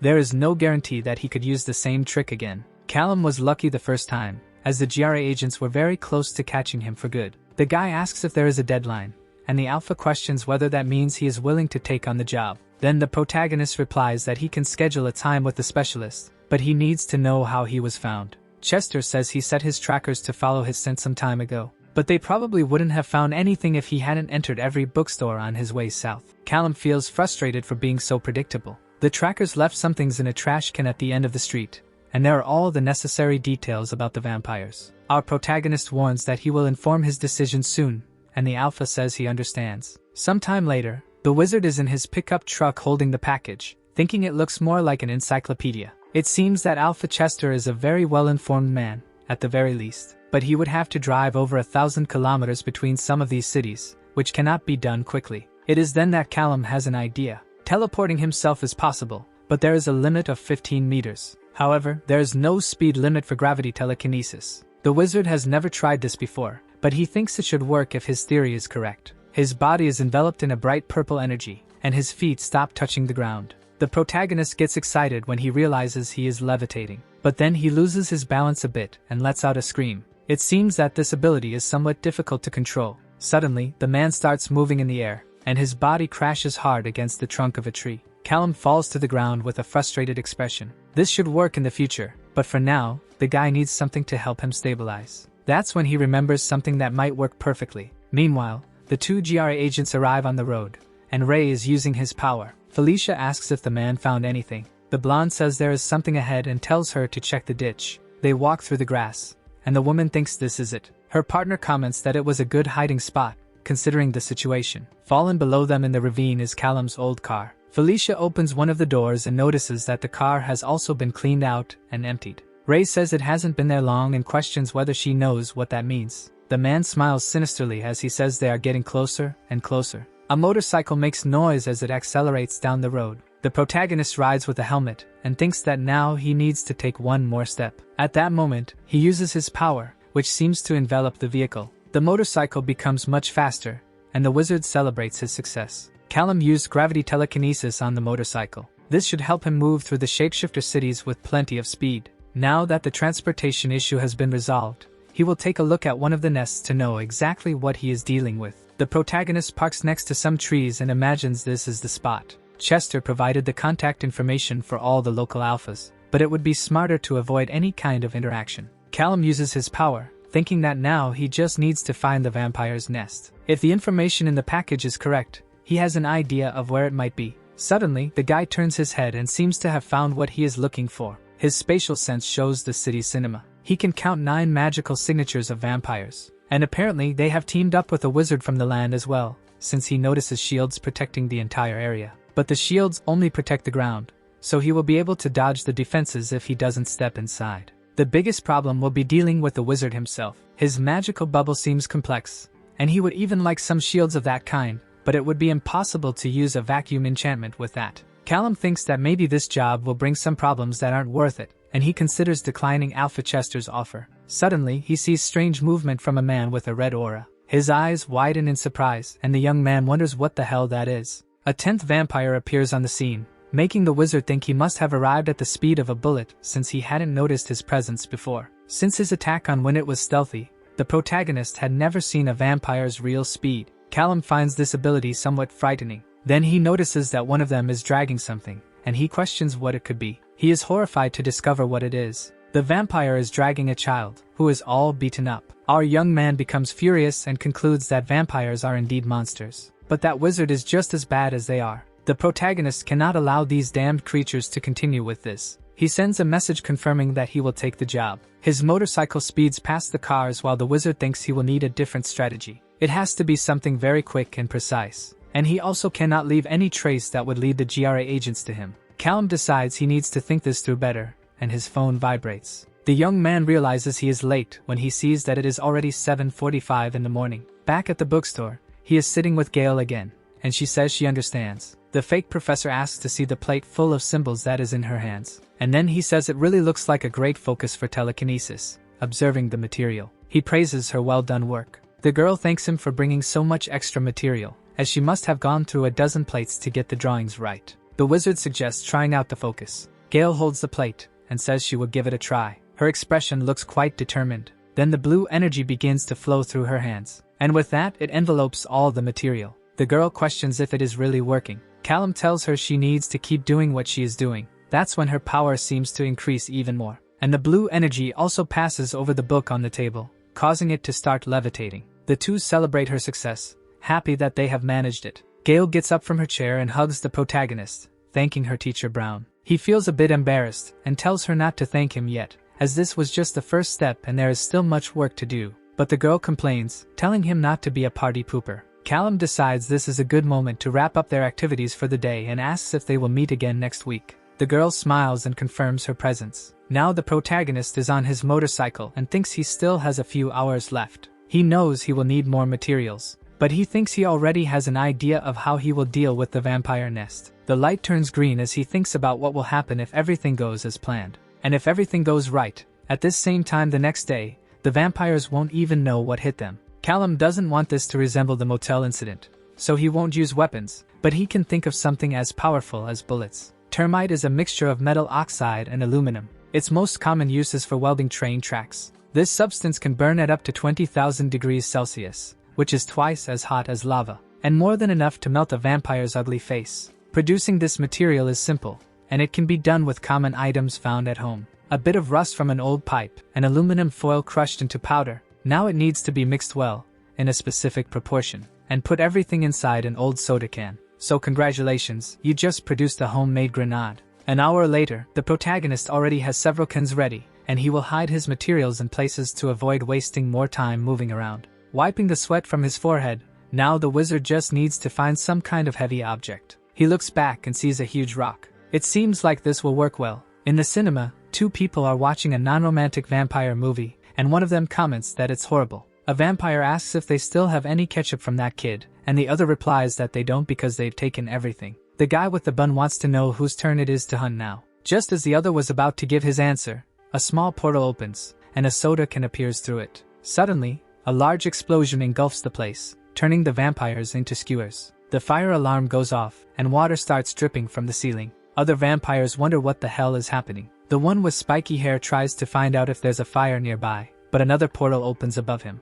Then his colleague tries to warn him, while the can is already falling. Another explosion occurs, and those two also become mosquito barbecue. Callum realizes that his plan is working. He activates his power, and thinks he needs to continue the attack. His purple energy starts opening portals beneath several cans at the same time. The protagonist cannot allow the vampires even a second to think. Our guy seems determined as more explosions happen throughout the cinema. One of the bloodsuckers starts questioning who could be doing this. Meanwhile, the wizard watches the movie from the broadcast room and finds the story incredible. But he becomes worried when he notices an alarm ringing and smoke entering the place. The bald man realizes they are under attack. He sees the flames and questions why none of his shields have been activated. And Callum thinks that the Earth Wizard has started to move, so it's time for the secondary attack. Our protagonist still knows very little about a wizard's capabilities. It's possible that neither termites nor bullets can penetrate such a thick shield. But that is his only option. Supernatural or not, this wizard is still human. Therefore, his reaction time is the same as an ordinary person. Wrapping the large stone with his energy, the guy thinks about what might happen if he teleports such a heavy object in the air, and then creates a portal just before it hits the ground. While the Earth Wizard thinks he needs to find something, Callum's portal opens above his head. The man looks up just as the stone is heading in his direction. It's at that moment that it falls with a crash, and something seems to break. The protagonist concludes his thought that the object will fall with enough force and speed that even the shields won't be able to save him. The enormous stone can be seen lying on the ground, while flames engulf the area. Our wizard believes he has taken out everyone in that cinema. Returning to his motorcycle, he thinks he has destroyed one nest but still has 3 left. Another hour passes, and Callum faces another building that is on fire. He drinks a soda to cool off, knowing that his enemies didn't stand a chance. Back in the computer room, Alpha Chester asks if the vampires have reacted in any way. Lucy holds her lollipop and replies that they haven't, and it seems the boy is doing a clean job. Seeing the phone vibrate on the table, the wolf questions whether another update has arrived. The message says that 2 nests have already been destroyed. The old man with braids wonders how this is possible. Elsewhere, Callum is ready to ride his motorcycle again and approach the 3rd target. He wonders how many vampires he will have to defeat. The boy manages to identify 12 of them, along with a wizard with very strong shields. But then he realizes there's something else there. The protagonist can sense the presence of 2 different figures and doesn't think they are supernatural beings. They are 2 humans being held as prisoners. Callum wonders how he will manage to get them out without revealing himself and ruining everything. Callum paces back and forth, thinking about what he can do. Taking both of them could end up compromising his identity. But the wizard can't just leave them there, and if he rescues them, he needs to take them to a place where the shapeshifters can reach quickly. The boy uses his spatial sense and discovers there's a fast food restaurant a few blocks away. He can leave the couple there, but then he tries to think about what his first steps will be. Callum knows he needs to destroy this nest. Our wizard knows he can't waste time and needs to locate the weak points of his target. He finds the spots with the highest number of vampires, and the places with the most flammable materials. So he crosses his arms confidently upon finding the perfect strategy. His next step is to prepare the cans with termite. 6 bombs should be enough for his objective. And now all he needs is a little portal magic. The cans begin to tremble as the wizard's power envelopes them, and then they fall to the ground, causing more deadly explosions. The human man asks if his friend heard a noise, and she tries to understand what is happening. He realizes that the noise is coming from the fire alarm, which means something must be on fire nearby. Smoke starts to descend the stairs towards them, and they know they need to find a way out. The young man tries to break the bars of the cell, but a portal opens in the wall behind him. He is complaining about how he can't open the gate when someone appears from behind. Callum has his face covered by a black mask and asks if the humans are okay. The two are startled and want to know who this suspicious man is. Our protagonist simply tells them to turn their faces forward and keep their eyes closed. The wizard breaks the chains that were holding them and says he will get them out, but they need to trust him. Seeing their shackles disappear, the humans are surprised. They then decide to trust the mysterious man. A portal opens in the ground beneath them just as the boy was about to ask where they were going. He finishes his question as another portal opens in the ceiling of an empty room. That's when the two fall to the ground, and Callum apologizes for that. The protagonist warns that they are in a bathroom, and should wait there because someone will come to rescue them. The girl asks if he is really going to leave, and the boy says they don't even know his name. Our wizard creates another portal to leave and simply says he is nobody, and they should forget they ever heard his voice. The girl wants to know at least how long they should wait there, but Callum comments that he can't answer anything else, and just wishes them good luck. Arriving at another location, the protagonist feels bad for those two and for not answering their questions. He remembers how he was in a similar situation when he discovered everything related to his powers. So he hopes he can trust Alpha Chester to take care of them and thinks about checking if the two are okay after he finishes the job. But a message from the wolf warns to cancel the fourth attack since the vampires have surrendered, and the wizard realizes they have finally taken action. Callum almost feels relieved to know this. The protagonist ran several simulations to ensure everything would go smoothly, but spending so much vis is very tiring. His accuracy would certainly have decreased if he had to destroy one more nest. Despite everything, it turned out to be worth it,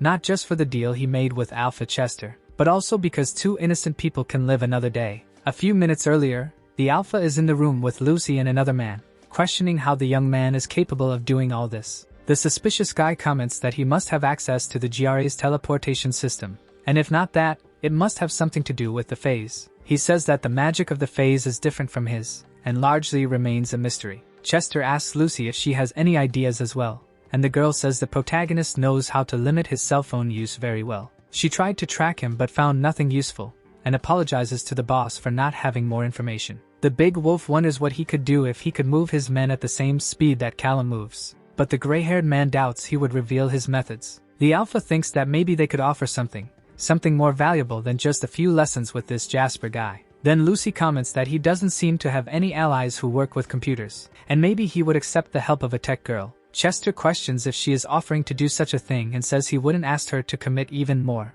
considering her situation with the GRA. The girl explains that she can even work with the guild, but they don't pay much attention to those who aren't wizards, so she can be counted on. At that moment, the cell phone starts to vibrate. The big wolf says it's right on time and answers the phone saying Chester is on the line. A vampire dressed like Dracula warns that they can stop the attacks now, and the Alpha greets his friend Antoine. The leech complains that these attacks on the nests are a violation of the treaty, and the GRA will not like this at all. But the wolf assures that he has no idea what he is talking about, since none of his shapeshifters have come near the vampire nests. Antoine says he is backing off and leaving his territory, so the attacks can stop now. Chester is happy to hear this. The mosquito says this is not the end of the story, and he doesn't know who is behind this but will take action when he finds out. Callum rides down the road on his motorcycle, while the vampire comments that the one responsible for the attacks would prefer the GRA to catch him first. The two agents analyze the fire scene and realize that the culprit did a hell of a job. Felicia asks her partner if he thinks it was the same guy as before. Ray brushes some ashes off the ground and replies that he is sure it was indeed the same person.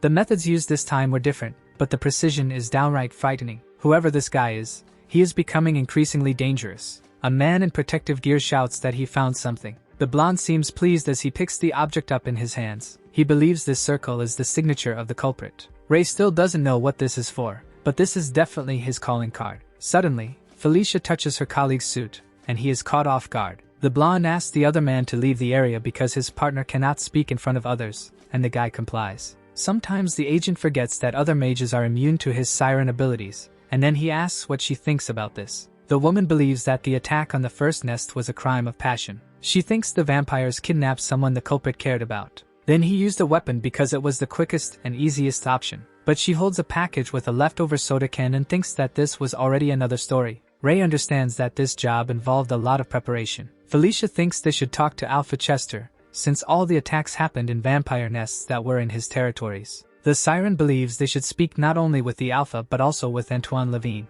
and maybe even with Ravab, the king of the Fae in that region. The blonde thinks the Fae might have important information, considering the unique style of this assassin. Now in another place, Alpha Chester welcomes the agents and tells them to sit down. Ray thanks him and comments that he must already know why they are there. The wolf says he does know, and it is because of the terrible incident with Levine's vampires. Chester knows they have had problems but assures that it had nothing to do with this, and any issues with Levine will be resolved according to GRA rules. The agent seems suspicious upon noticing that this was very well rehearsed. He hopes the Alpha doesn't mind answering a few questions, since this is just standard procedure. At that moment, a cell phone starts vibrating again. The wolf picks up the device and asks for permission. Then he answers the call saying he will have to call back another time because he is dealing with some visitors now. He quickly hangs up his cell phone and returns to his seat, asking the agent to continue. Ray seems to find this a bit suspicious but just agrees. Meanwhile, Callum is all irritated with the Alpha for hanging up on him.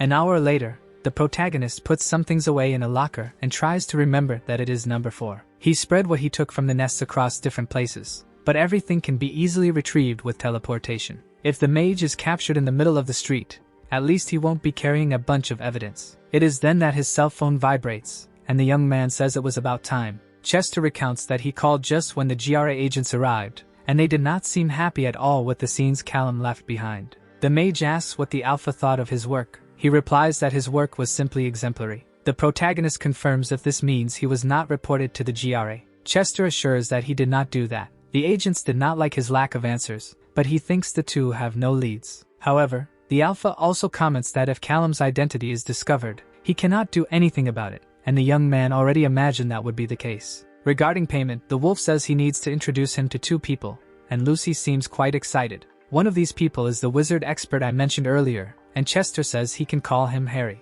The other is an information technology specialist, and she wants to be called Trocadinho. Our guy realizes that someone there has a sense of humor, and asks if Trocadinho is the one who ensures these calls aren't recorded. Lucy grabs the phone to say that it's her, and she mentions that she's a big fan of how Callum destroys things. She imagined that the protagonist might appreciate some help with the electronic side of things. The wizard even acknowledges that this is true but reminds her that the girl already works for Chester. Our Trocadinho explains that she actually does some work for the Alpha, but he isn't her real boss. The guy isn't sure if he can trust her, but he also thinks she would be a good help. He asks the girl to send a message with her number since he still needs to think about it. Lucy makes a face at the old man while asking if he's jealous, but Chester doesn't give much attention to the joke. Another person takes the phone from the hacker's hand, telling her to stop flirting. Jasper questions whether Callum really wants to know more about wizards. He mentions that he got ahead of himself and scans some grimoires. Then he says that Trocadinho will send the files and her contact information. The protagonist comments that this would be great and thanks the specialist. Jasper hands the phone back to Alpha Chester.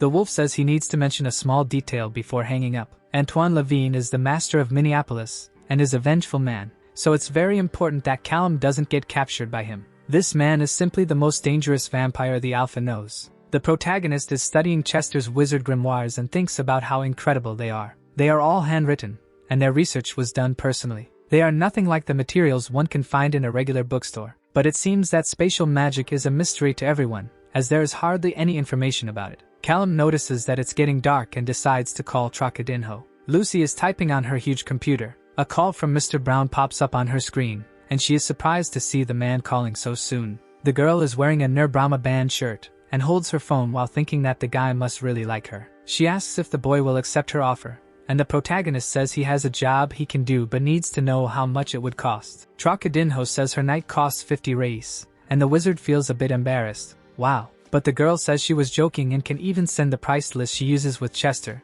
but it really depends on how interesting the job is. Being a mundane in the middle of a supernatural world means she does a lot of boring tasks. Callum finds it strange that she is mundane, as he thought she was a shapeshifter too. Lucy explains that her parents were wizards, but she didn't inherit their charm, so she's just a mundane. The protagonist's phone beeps with a notification, and the girl says she sent a message with her price list. He notices the name Lucille Harper and thinks she accidentally revealed her identity. But the girl comments that Trocadinho's joke would lose its charm, and if Chester can't protect her, it means she's in trouble anyway. Thinking about the two agents, she explains that a fake name isn't enough to stop the GRA. Callum is surprised to learn how much Lucy trusts the Alpha and didn't imagine he had so much power since he needed her help so much. Our Trocadinho laughs and promises not to tell what he said to the wolf. She mentions that Chester is practically royalty, who could take the lives of a dozen people and all he would get for it is a pat on the back. Unless it was an Archmage or Master Vampire, the girl imagines. The guy ponders for a moment, and then says that this Antoine Levine must be a big problem,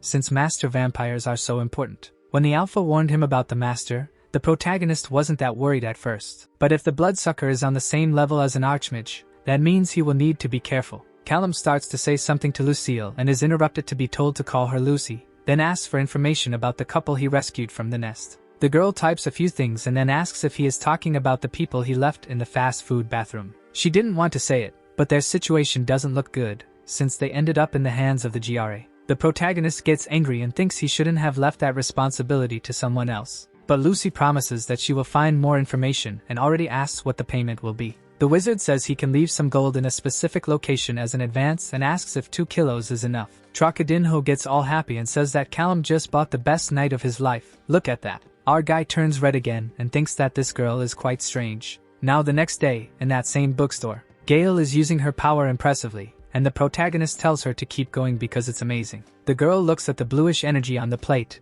and is fascinated. That nice lady even closes her eyes because of the bright light. And then she tries to get the attention of the 2 nerds who are too busy with their studies. Callum realizes they might be bothering her and comments that it's better to tone it down. Gail asks Professor Brown where he found that enchantment, as she has always struggled with the light spell. The wizard replies that he borrowed some great books from a friend of a friend. The girl asks him to thank that acquaintance for her and mentions that the telekinesis focus is working very well too. Then the guy asks how her healing experiments are going, and he wants to know if she researched the attack skills she mentioned the other day. Gail says she took a look and managed to hurt some crickets using an asymmetrical structure with circulation inversion. Callum pretends to understand, but in reality, he feels like she just spoke Greek. While the girl continues talking about her nerdy stuff, the protagonist thinks that sometimes he feels a bit dumb when talking to her. Our guy knows he started learning magic very late, but it's impressive to see how a young mage with good training learns everything so quickly, and he thinks Gail is simply amazing. But then the girl tells how one of the crickets touched her finger,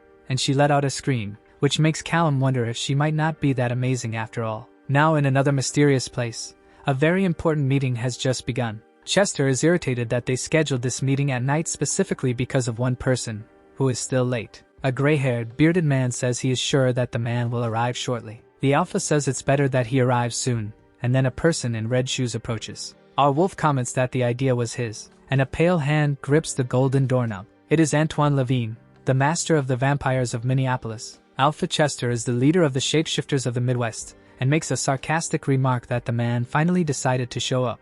Suddenly, one can see the vampire's vision turning red as if he were furious. Antoine quickly reaches the table and tells the mutt to be careful with what he says. He hisses like a cat, and Chester responds with a deep growl. At that moment, a hand slams on the table forcefully, and someone shouts that it's time to end this little show. King Ravid rules the Fae of the Midwest and tells them to start the meeting already. Then the Alpha agrees with him and settles into his chair. The Master also agrees. It is at this moment that the representative of the GRA, Archmage Janry, declares the start of the meeting with the authority of his Archmage status. The wizard stares at the 4 leaders present and tells the gentleman that there is a killer among them, which means it's time to act. Meanwhile, Callum is on his motorcycle in the middle of the road and says it's been a while. Then he looks at the city sign of Winnet, saying hello to the place. His house still looks decent, and he is surprised that the GRA hasn't destroyed everything with their investigation. The protagonist wonders if he should thank the Langleys for that. Maybe they scared the GRA away in case he returned one day. Our wizard sees his hidden bags under the floor with his spatial sense, and he uses his powers to retrieve the 2 bags.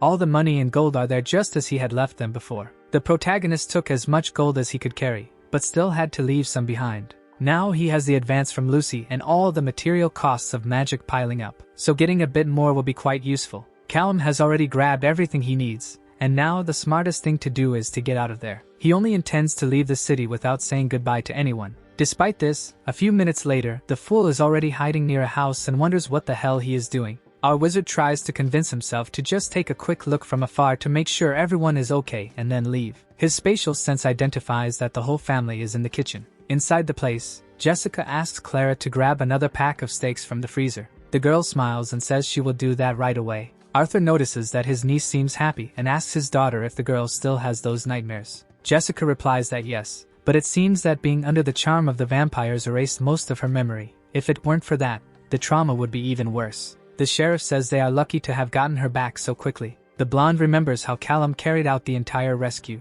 and then she says that it was actually much more than just luck. Suddenly, the girl smells something different, and she asks her father if he is feeling it too. Jessica quickly opens the door, almost desperately. The two can only see a motorcycle in the distance, and Arthur asks if that is who he thinks it is, to which the blonde replies that she doesn't know. Callum moves at high speed and thinks that was close. He needs to stay away to keep them safe, otherwise it would just be a matter of time before the GRA shows up again. The protagonist's motorcycle speeds down the street, and a voice on the phone asks if he wants the locations of all the GRA's teleportation circles. The young man asks if that would be a problem. Lucy replies that not necessarily, but she was surprised to learn that Callum doesn't know this, as they thought that was how he moved around. The wizard says it would make sense, but that's not the case, and the Nirbrahma fan warns that she is sending a message with the information that is already public. However, she explains that many important families have their own teleportation circles, so finding data about those will be more complicated. The protagonist finds the idea of important families quite interesting. At the moment, his teleportation range is 15 meters, but through a magic circle, the GRA can do the same over thousands of kilometers. And it happens that only one of those circles is located behind a mattress store. The magical world really hides right under our noses. Our young man needs to be quick because the GRA has heavy security around its portal circles, so his movement options are limited. Gravity telekinesis works well with his motorcycle, but it leaves traces of his magical signature everywhere. This signature usually fades quickly, but Jessica managed to sense it, and if that happened with a GRA agent, he would be in trouble. An improved form of teleportation is the best option to escape problems, and if he figures out how the GRA makes its circles work, he will never get caught. Callum can see the teleportation circle glowing with his spatial sense. This is going to be quite complicated if he can't get closer. Perhaps the detail is too complex, and he may not be able to understand everything he needs through his spatial sense. A geometric shape that looks like a die floats in the air, surrounded by rings. Normally, everything can be done by engraving some symbols on a type of plate, but this magic will require a true construction. Well, the protagonist knows there is no reason to delay this. He opens a portal and decides to start the work. Now in the room where that important meeting is taking place, Chester questions whether the others really believe that the one responsible for the attacks was a murderer. Antoine says yes, and that it would be a murderer working for the shapeshifters. The Alpha bangs on the table and warns that he will not accept unfounded accusations. Then the master of the vampires wants to know if this was some kind of threat. He asks the Archmage Janri not to let the logo speak, as it contributes nothing to this discussion. Ravib says this is not a discussion but a tantrum, and he hopes the leech does not accuse the Fays in the same way he accuses the shapeshifters. The mosquito gets irritated and hisses once again. Janri says that the incidents of the nests are being investigated, but the shapeshifters are no longer suspects, and he warns that this meeting should not serve as a way to increase rivalry between their groups. They are there to discuss the actions of an extremely dangerous murderer. Even though the only targets so far have been vampires, it does not mean it will continue this way, and the GRA considers this murder a threat to everyone. Antoine comments that if the shapeshifters are really not guilty, then the old man must have some clue. The wizard says that the evidence they have so far is limited, but seems accurate. Chester questions what the man meant by evidence. Janri puts his hand inside his robe to retrieve something. He then asks if any of them recognize this object, which is a small metal circle. Now Callum is on his motorcycle, and thinks that if Gail's family is important, she must arrive at her weekly classes through a teleportation circle. The girl doesn't seem like the type to take the bus. According to the information Lucy sent, the protagonist imagines where the nearest circle to the bookstore might be, and realizes it would be in a fancy jewelry store. Our young man finds this somewhat ironic. The appearance of this circle is quite similar to the one he saw before, and the wizard wonders if they are all like that. Callum managed to make a replica using a computer program, but has no way of knowing if the details are correct without looking more closely. And even if everything is right, he still has no idea how he would go about building something like that. Suddenly the protagonist notices someone is coming, and imagines it is her. Purple energy spirals around the glowing core. The rings around it begin to spin, and someone steps out of the portal. Gail appears on the scene, still enveloped by the magic of the circle. The young man notices that the energy responds to the girl's tattoo. This makes sense. As if a wizard's tattoo is something unique, then it can determine if the person has the necessary authority to use the circle. Perhaps it is even possible to observe where a wizard is going and where they came from, which wouldn't be a surprise since the GRA can be quite invasive. Callum feels frustrated because he really wanted to take a closer look. Sometime later, Gail asks a man at the bookstore if he has seen Professor Brown anywhere, and he replies no. The girl finds this strange, as the professor usually arrives earlier than she does. Then the protagonist appears from behind a shelf saying he is there, and apologizes for looking at some books. Gail almost believed the man had forgotten about her. The traces of a portal begin to disappear beside him, and the young man feels relieved, as it was close. Our wizard got so busy following the girl that he even forgot she was on her way to meet him. Callum asks what they will study today, and she says she needs to understand something about movement magic. The protagonist believes this is somewhat complicated, as nothing about healing can be applied to movement. Gail says she knows that and wanted to be an elemental mage, because then at least half of those requirements would be much easier. Our wizard remembers having gone through the same frustration when he started studying magic, and thinks that the space circles he created were useless. He also recalls when the other mage was shocked by what he was trying to do, and how everything changed when he added a bit of fire magic. Then the girl asks if the professor knows anything about movement magic, since he is a gravity mage. Callum knew this moment would come, but feels nervous anyway. It's true that he understood the basics of gravity telekinesis, but he knows he is not at the level of a real wizard. Gail asks him to show a spell, and the protagonist thinks that his identity will be compromised if he doesn't perform as well as he should. Despite this, the wizard says he can do a simpler trick. He uses his power to alter the gravity around the chair. Then the object begins to float. The young man says there it is, just a little levitation. Callum states that this is only a small part of what he can do and that if he had rested, he could show something better, but the girl found it amazing. The protagonist is surprised to hear this and questions if it is really true. His apprentice simply nods to confirm, and asks if he can teach her that trick. Our wizard says he can try, and thinks he can camouflage himself better than he imagined. An hour later, the young man presents a book that was the first he read as a beginner. This book is a bit complex but teaches the concepts very well. Gail asks if he will learn to fly after he finishes reading, and the teacher tells him not to get too excited. At that moment, his phone starts to vibrate. Callum wonders why Lucy is calling right now, and the student wants to know if everything is okay. He apologizes for needing to answer, but assures her it's nothing serious. On the other end of the line, Archmage asks if she called at a bad time. The protagonist replies that she did not, and wants to know how she is. Lucy says he is very sweet for worrying, and the wizard tells her to get straight to the point. The hacker shares that she has news about the two mundanes who were rescued, and it's a somewhat complicated issue. It seems that the GRA has rules about mundanes who get involved with the supernatural world, and those who brought the mundanes are responsible for them. The wizard questions if then the couple is his responsibility. Lucy says no, even though it was he who saved them. The ones who brought the couple into the supernatural world were the vampires, so the GRA took the two back to the bloodsuckers. Callum is outraged to discover that the guild took the people he saved and returned them to those who would harm them. The hacker knows that this rule is stupid, but the GRA is very strict when it comes to following procedures. The protagonist opens a portal right there and asks for the names and locations of the vampires, agents, and the entire department. Lucy comments that she understands the anger, but hopes he is not planning an attack against the GRA. But Callum remains angry and repeats that he wants to know everyone's name. To any random person walking by, this place seems just like another corporate building. But there is something more beneath all the luxury and protection. This is the GRA headquarters in Kansas, hidden in plain sight. Callum tries to force himself to think carefully, and wonders what his next step will be.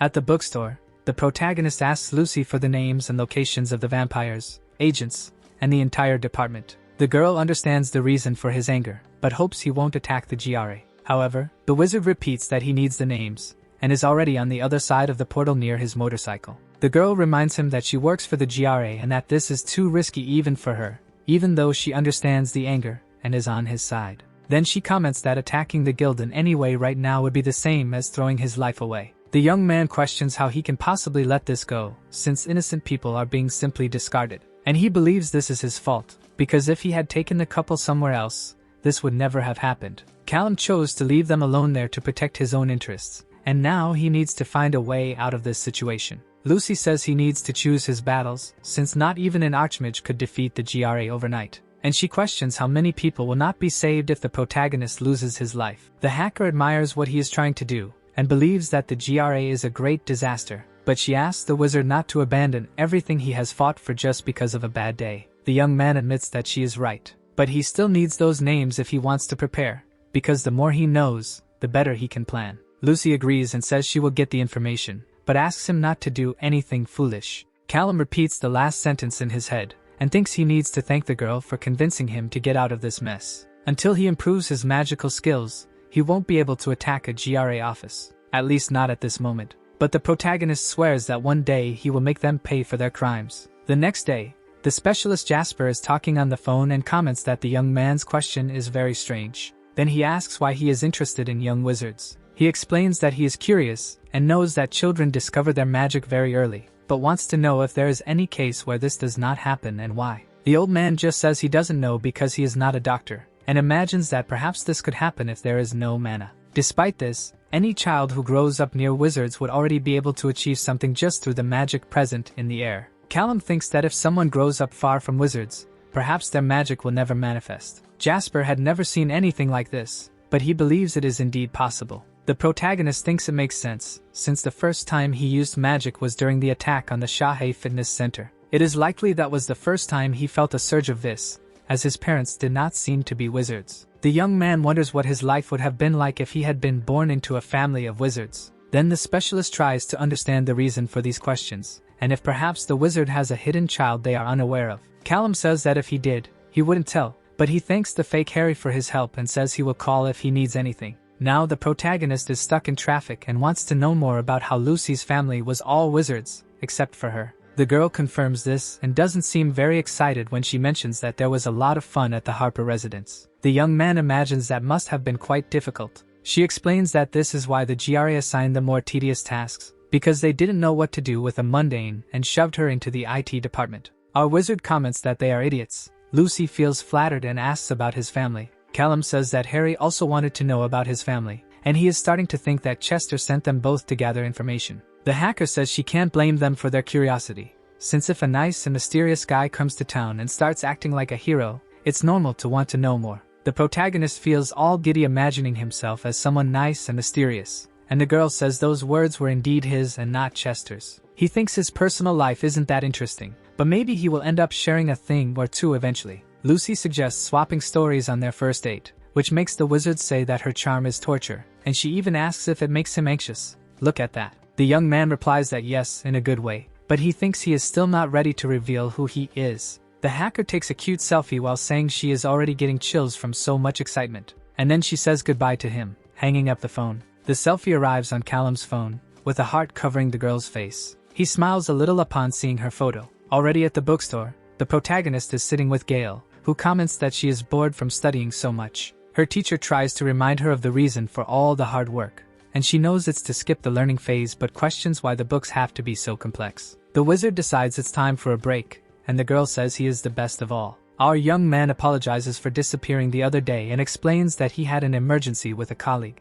The student assures him that it's all right because she knows he spends a lot of time helping her, and hopes that doesn't interfere with his work. Callum promises that this is not the case, and that he always looks forward to their study sessions. At that moment, the girl takes his hands, and says she owes him one, and if he needs any favor, he can ask freely. Our wizard thinks about the favor and says that actually there is one thing. He has been thinking about more movement options, since the GRA's teleportation circles work well, but he was wanting something more portable. Gail tells him that her father has a personal league, and while she can't give it as a gift, she thinks he could take a look at it. The young man wonders what the heck a personal league is. Then he says he would love to check out that object, as the friend who lent him those books has some theories he would like to research. The girl asks if those theories are about teleportation and wonders if the professor's friend is a space wizard. Callum is confused and wants to know the reason for that question. She explains that a space wizard would have problems if they shared information without their master knowing, since the GRA keeps that type of magic under control. The protagonist seems nervous when he questions what would happen if the guild found out. Gail has only heard some gossip, but it seems that something happens after they are captured by Archmage Duval. These space wizards are never seen alive again. The student promises her teacher that she will talk to her father about the personal league, and he says goodbye until next week. Being able to move faster really does seem pretty cool. Gail thinks she can't blame the protagonist for wanting something more portable. After all, those GRA teleportation circles are kind of boring. She just hopes the wizard doesn't get into any trouble with the guild. The girl imagines that he knows what he is doing, since he is a teacher. Her body is enveloped by purple energy as the teleportation is activated, and then she appears in another location. The grand hall is filled with teleportation circles. A woman asks Miss Hargrave if she is going home, to which the girl replies yes. The staff member says she will accompany her to the private network. With that, the two walk side by side through the area. Gail notices that the other circles have just been used and questions if everything is alright, as she has never seen the private network so full. The young woman doesn't know much, but it seems that something has been scaring the GRA in recent days, so the trips have been quite frequent around there. With a curious expression, the girl says that this seems quite interesting. She arrives in another place through the private circle. Her butler greets her and asks how her study session went. Gail tells Butler Jameson that it was quite boring, then explains that she likes her study partner but thinks that many topics are unnecessary. The man says that she is the future of the Hargrave family, and it is normal for expectations to be high for someone so important. The girl says he is right, and she just wants it to be over soon. Sometime later, the heiress is in the bathtub while two maids take care of her bath. She stares at her various clothes in her large wardrobe, and leaves the room all dressed up in a yellow dress. Gail sees her father at the dining table and comments that she is happy to know he managed to take a break amidst so many responsibilities. Mr. Hargrave tells her that someone is causing trouble with the vampire hunter issue, so they left that mess in the hands of the Archmages. Thinking of a terrible vampire hunter, the girl says that sounds scary. Her father warns that her grandfather, Archmage Hargrave, will stop by for dinner later, and so the girl needs to prepare, and she says she will do that. But then she asks if she can ask a favor while he is there, to which the man responds wanting to know what kind of favor it is. Gail questions if she can take her personal league to her study session next week. The magnate explains that a personal league is not a cheap object, and that it is made personally by Archmage Duval. His daughter promises that she won't activate it, and that she only needs it because she believes its enchantment could be useful for research. The doting father decides he will allow it just because his little girl is asking. She hugs her father while smiling and thanking him. At that moment, the staff announces that dinner is ready. Mr. Hargrave tells them to eat quickly before the grandfather arrives and ruins the mood, which makes the girl catch his attention with a giggle. A week later, Gail tells Callum that she promised her father she would borrow the personal league for just a few hours, and hopes that's alright. The protagonist comments that everything is great, and that he is already grateful just to be able to look at such an object up close. His student says it is coded to respond to pulse identification, so they won't be able to activate it. Our mage stares at the ring while thinking about how everything is connected to those damn tattoos. The boy says it is basically a customized ring and an enchanted plate. It seems simple if not analyzed closely, but he imagines that the ring is quite complex inside. Gail asks how he guessed something like that. Callum explains that it's just a hunch, and that if the Archmage produces it personally, it must require a lot of skill, but thinks that's just what a normal mage would say. He can't tell the girl, but his spatial sense allows him to see the hidden parts of that enchantment. The protagonist doesn't understand the theory behind all of this. However, he thinks he is capable of producing one of those, and he is lost in his thoughts when the student calls his attention. The mage is even startled to hear his false name, and he apologizes for daydreaming, then thanks the girl for bringing this fascinating object, and Gail hopes it will be useful for her research. Now in a kind of bar, the attendant tells the GRA agents that he cannot say he hasn't seen anything out of the ordinary, but they are in a shapeshifter bar in a biker town, so someone needs to be very strange to stand out there. Ray understands and thanks for the attention. Outside, Felicia comments on how ridiculous it is that they followed yet another useless lead. She seems frustrated for not having gotten anything from the shapeshifters, the fae, and even the vampires. So try to understand how it is possible for a murderer to disappear from the entire magical world. Your partner believes it is a very talented person. The mermaid says that the traces disappear more with each passing day, and that they might not even be able to catch him if they continue at this pace. Ray lights his cigarette and comments that this is just one way to look at the situation. She questions what he means by that, and the blonde explains that if the culprit just rested for the rest of his life, it would indeed be difficult to find him. But according to his experience, criminals rarely stay still for so long. It may not happen tomorrow or the day after, but one day he will strike again. And the more he attacks, the more likely he is to make a mistake. Felicia says that if the theory that the first attack was a rescue is indeed correct, then they know this murderer has a weak point. Her partner says that he is not a cold person and forms bonds like anyone else, and he even bets that he must have some allies. All they need to capture him is for at least one of those allies to speak up, and then the whole case will be exposed. Callum thinks he had to make some attempts with laser cutting, but he believes he finally succeeded. If everything really worked out, then the ring in his hands is a personal alloy with perfect functioning. The only thing he needs to do now is fill the object with his spatial vision. As soon as he fully charges the enchantment, it should activate automatically. Taking the protagonist to the plate that is in the bathroom, the round object lights up and the wizard thinks he is almost there. His power flows through his hands and rises into the air. Then the magical ring shines with all that spatial energy, and the young man simply disappears from the room in the blink of an eye. The energy forms a kind of powerful current, and Callum appears in the bathroom, crashing into his bathtub. He feels a bit of pain and thinks he needs to improve his landing skills, but his experiment was a great success. The whole project took only a few days to complete, and the protagonist is starting to suspect that spatial magic is not as complicated as the GRA says. Archmage Duval just prefers to keep all this potential locked beneath her authority. If the other wizards do not know about this, she can pretend to be much more important to the guild, which means that the young man's situation is even more complicated. Fugitives are hunted by the guild, and any kind of rebellious wizard is already a problem. Imagine then a rebellious wizard who is capable of exposing Archmage Duval as a great fraud. Callum thinks about what would happen if he had to face the woman, and he believes she could be the greatest threat to the GRA at this moment. Now in the bookstore, Gail celebrates having succeeded, and the protagonist asks to see her result. The girl concentrates and hopes this works. Her healing energy activates the symbols on the plate, while the wizard asks her to keep it stable. She is enveloped by her power and comments that this is not the best shield in the world, but it should be enough to pass the test. Our young man thinks it turned out very well actually. The student raises her plate, and is happy to have finally completed the last item on her list. Callum seems a bit down as he says this must be the end of their study sessions. Gail says she can come back next week to tell how the test went, and if they ask for anything else, she might still need his help. The protagonist says he would be happy to help, but his sleeve lifts to reveal a bruise on his arm. The girl notices the injury and asks if he is okay, which surprises him a bit. Our wizard imagines it must have happened during the personal alloy accident, and he does not understand how he did not notice it before. His student asks to take a look since it should be easy to heal such an injury, but the young man says he does not need to do that and that he will be fine. But Gail insists, commenting that after everything he has done for her, this is just the least she can do. Her hand releases the healing power that reaches the bruise. The girl feels a bit shy upon realizing that her teacher's arm is much stronger than she imagined. She notices that the protagonist does not look like just any nerdy teacher. Then Callum asks if everything is okay. Gail replies that yes, and informs him that the injury should disappear after a few minutes. The teacher praises her talent, and says he already feels better. At this moment, the girl says she needs to go home because she wants to schedule her tests before she forgets everything she studied. But the boy suddenly holds her hand and asks her to wait a little longer. He tells Gail not to let others bring her down, and swears he believes in her. The girl smiles and thanks her teacher, looking determined. The next day, the student is wearing workout clothes and holding a sign in her hands. A man takes his clipboard and says they will start evaluating the skill list, jumping to the light magic since her school has already confirmed she has healing powers. Gail holds her sign with one hand and activates the light ability with the other. Then the girl floats in the air to prove she can perform the movement magic. Now her power surrounds her as she shows she can activate a shield. The guy evaluating the test informs her that everything was perfect,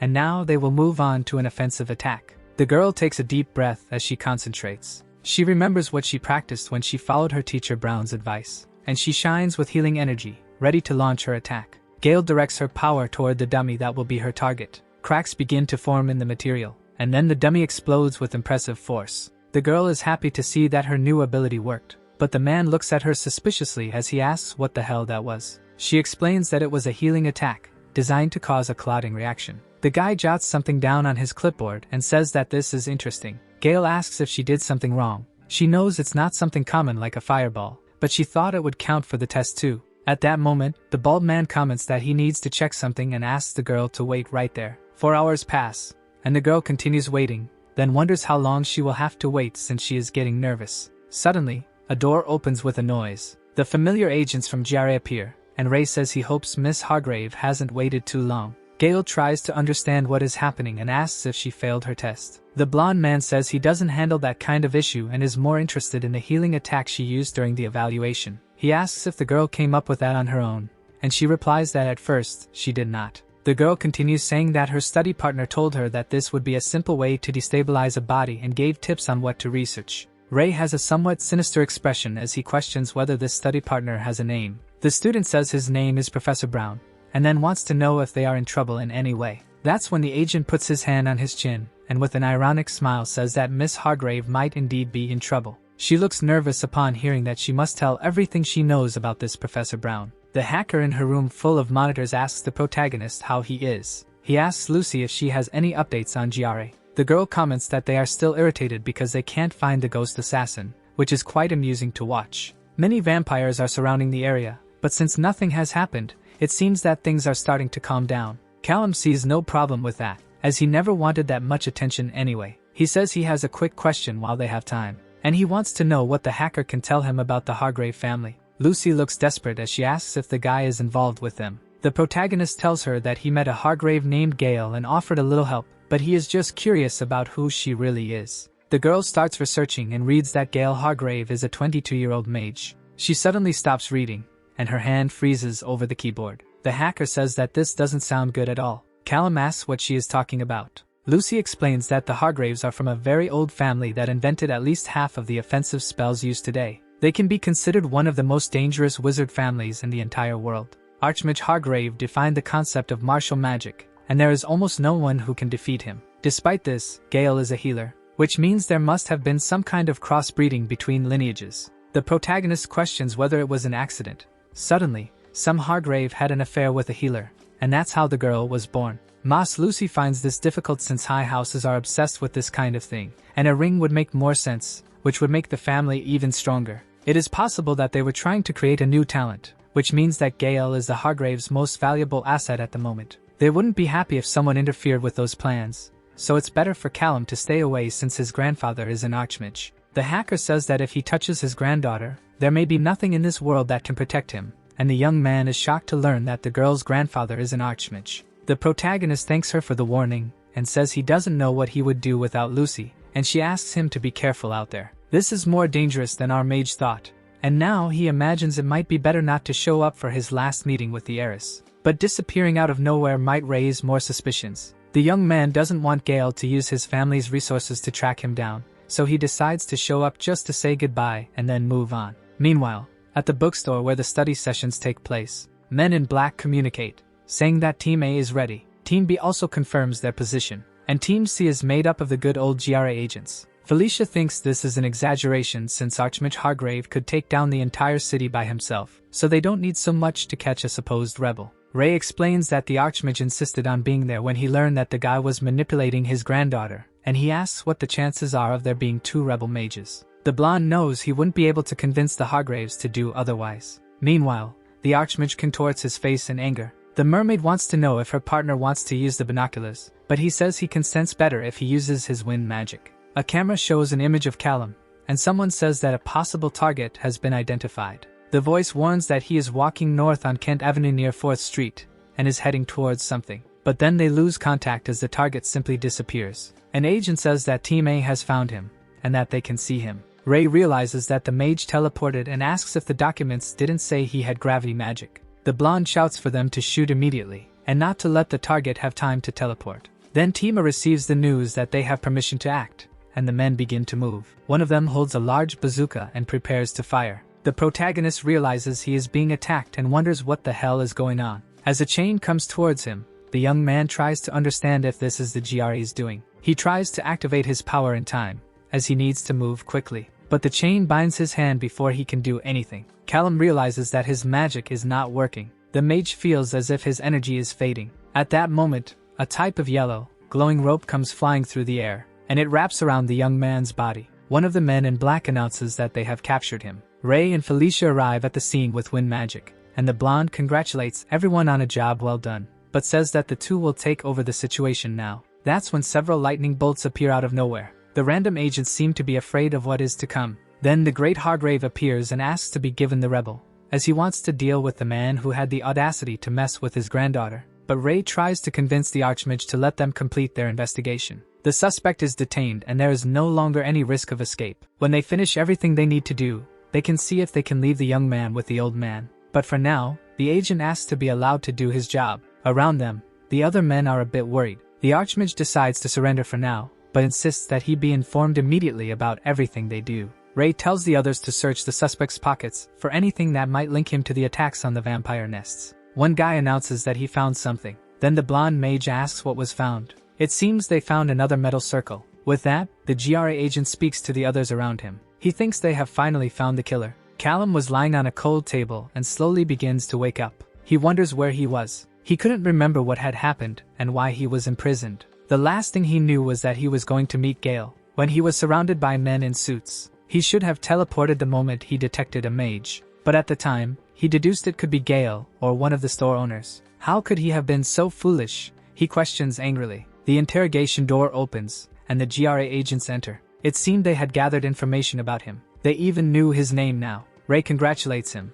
The kid knew how to hide very well. Half the agency was looking for a new space mage and the other half for a killer. They had never thought that the two people could be one. He really was good with magic, he had to admit. But now it was time for the most important part. His partner was going to ask the boy some questions. Felicia goes straight to the point, and using her power, asks if Callum was an accomplice in the destruction of the vampire nest in Winnet. However, the young man responds in a way they were not expecting, which surprises the mage. But Ray remains unfazed and continues saying that they had turned him in, and in fact, they were curious about why the young man had done that. He was just an ordinary person from West Virginia. He had no reason to violate the GR rules. But Callum responds to the blonde's question with another, asking if they knew that those vampires were taking people's lives. Felicia shakes her head and says that information was irrelevant. But it was relevant to Callum. What he wanted to know most was why GR was turning a blind eye to that situation. But the two ignore him, and Ray asks his partner to ask something else. They were also interested in who the young man was working for. And Callum replies that he was working for no one. He had always worked alone. After all, he did not get along with other authority figures. That was interesting. Perhaps Ray and the boy would get along under different circumstances. But now the boy was a rebel, and it was the blonde's job to put an end to any kind of rebellion against GR. Callum looks at him seriously. Things were really getting complicated for him. His sentence was quite long, but he wanted to know what evidence and protests they had used to arrest him. Then Ray says that his warrant had been issued jointly by GR authorities. It seemed the young man had managed to irritate many important people. For now, they wanted to know about the attack on the vampire base. But the BSE people had some more specific questions to address with him. Where he had learned the techniques he had informed Gail Hargrave about, and why he had taught her, they questioned. But he had only taught her basic things. It didn't make sense. Before he could finish, a stone was pushed in his direction, and they asked about the offensive healing technique. To Callum, that question didn't make much sense. After all, it was an obvious explanation. If healing magic could modify the body in one way, it could also do so in another. It was basic biochemistry. Now things were becoming obvious. Callum was distorting the rules of magic and mixing them with mundane ideas, an action that goes against GR rules. He had poisoned Gail's future with this so-called logical reasoning of his. But the boy didn't know that it was wrong and would bring so many problems to her. If it weren't for her grandfather's influence, Gail would probably also be considered a rebel mage. The biggest problem would be dealing with the BSC. After all, mixing the two ways of thinking, mage and human, was no state secret. Any doctor would notice. The two begin to argue over that issue. They clearly had different thoughts. Because of this, Callum's handcuffs react and release an electric shock on him. Ray says it would be better for the young man to calm down. Those sensors were quite sensitive. And once again, they start with the questions, asking if he wanted to recruit Gail for his organization. Callum replies that no, he had just seen a person in trouble and tried to help. But if he really wanted to help her, he had to be more compliant with the investigation. He couldn't believe the two were using an innocent woman as leverage in that way. BSE really took that kind of situation very seriously. It was not just any case. But Callum didn't understand. Any threat, and the secret police of that dictatorship would come running. But there was one issue. After that conversation, either of them would be able to see him again. Ray looks at him confused. He didn't understand where the other was trying to go. However, Callum continues speaking and says he was only talking to those two agents to buy time. The agent says it was pointless. It was not possible to use magic in that room, and they had also sealed all his enchantments. But the young man didn't need to create a portal. He had taken precautions in case a situation like that happened. A cursed ring with return magic was very obvious and easy to obtain, so he hid it in a place that none of the agents would think to search, and only he would have access. At that moment, the GRA agents fell into despair and headed in his direction to try to stop him. But it was already too late. The magic had already been activated. Ray unleashed his power, but before reaching Callum, he disappeared. Where could he have fled to, they wondered. The agent then activated Command Force so that all available GRA agents would gather for the hunt. to find the fugitive Callum Wells. The two agents were discussing the return magic that the young man had activated, and how rare it was for someone to use such a method. There was a possibility that suddenly another person had given him that idea, but Ray had never heard of anything like that. The documents stated that only one person was capable of that until then. They could use the blood trail. This magic could track the target up to 10 miles and would last all night. But even using it, he probably should have already escaped. It seemed they had returned to square one. Someone complained about not being informed that the space mage was in the custody of the GR. She was the master mage. They should have notified her. When she found out who was working behind her back, they would definitely make him pay. Her servant said that for now, they did not have that information, but there were more important matters to discuss. Whatever group Callum Wells belonged to, they were associated with unrestricted magic. That was indeed a big problem, especially since he had corrupted a young healing mage. Because of this, it was not surprising to know how alert the agents were. Healing magic was the only magic that, when used offensively,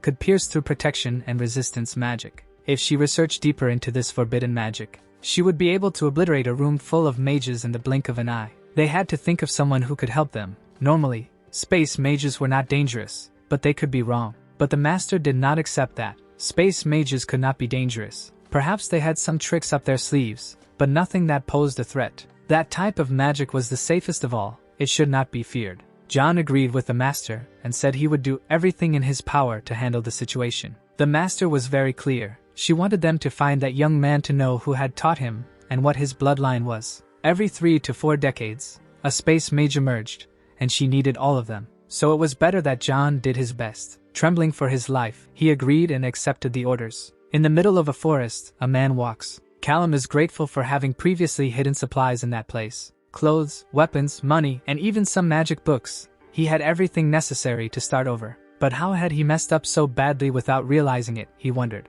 Now the GR knew everything about him. His personal identity was completely compromised. They thought he was part of some secret organization. Perhaps that would buy him some time so they wouldn't find him so easily. Callum opened a new portal, thinking that for now, he would have to wait for the dust to settle and avoid using his powers. Lucy answered his call. She thought she would never hear Callum's voice again. It seemed he had really gone there and caused the chaos he so desired. The young man asked if the situation was very bad, and she replied that despite him having initiated a deadly hunt, things were actually quite calm. No one was admitting or accusing anyone. He commented that he might have shown off a bit at the end, and she replied that now he was considered a terrorist, so he had indeed crossed some lines. But now Lucy was interested in the details of what was happening with him. For now, Callum just wanted to make sure she was okay. Next time he would tell her everything properly. He didn't want her to get involved. But she told him not to worry. They could only come after them if they still had the research material. But she had already seen what she needed. Taking advantage of the fact that they were talking about the research, he wanted to know if she had any magical supplies to recommend, preferably something that lasts a long time. Lucy thought for a moment. Good quality magical supplies like Callum wanted were hard to come by, especially when it was a person and not a guild asking. They teased each other a bit, and soon returned to the important subject, even knowing where the supplies came from. It would be illegal just to show up in one of the caves and take them, but since he was already a criminal, perhaps it wouldn't be such a problem after all. He had expected that answer. He would have to find a way in the end. But before disconnecting, Lucy needed to inform him that Mistress Duval was really angry. As the governess of the Space Wizards, Duval basically owned all the others that had ever existed. So no matter what he did, it was better for Callum not to be caught by her. He needed to be careful. Later that night, Callum was reading the materials that Lucy had sent him. It seemed he was getting closer to the theory of the FAE, so that information would be useful. He had gained fighting experience and knowledge of every species he had come into contact with before. But until then, the closest he had come to the FAE was that GR agent.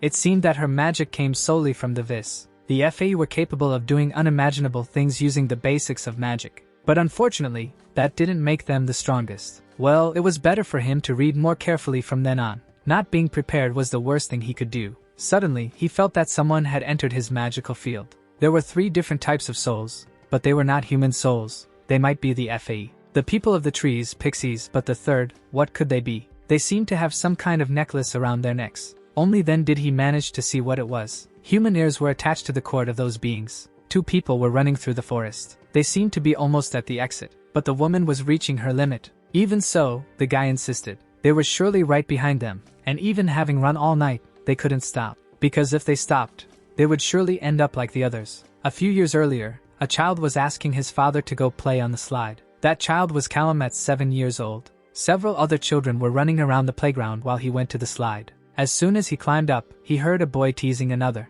They were on the jungle gym, and the child at the top didn't want the others to climb up. For that, they would have to ask for his permission first. And when the boy climbing said that the playground wasn't just his, the bully pushed him off the jungle gym and mocked him. Well, that had nothing to do with Callum, so he continued on the slide, having fun with the descent. But as soon as he got off, he bumped into his father, who asked what he was doing. He wanted to know why his son hadn't gone to help the other boy who had been pushed. It was wrong to see someone being bullied and do nothing about it. He hadn't raised him to be that way. But then Callum asked why he had to get involved. He couldn't understand. The one who had pushed the boy was the other one still on the jungle gym. Why was his father mad at him? He questioned. Then the older man said that because his son was bigger and stronger than the other, he should protect him. But still, the child remained a bit confused. His father approached and said that it was his job to protect those in need. The bad guys win when good people see everything and do nothing. And he wanted Callum to always remember that. What should he do now? He wondered. If the FAU were hunting humans, he had to stop them.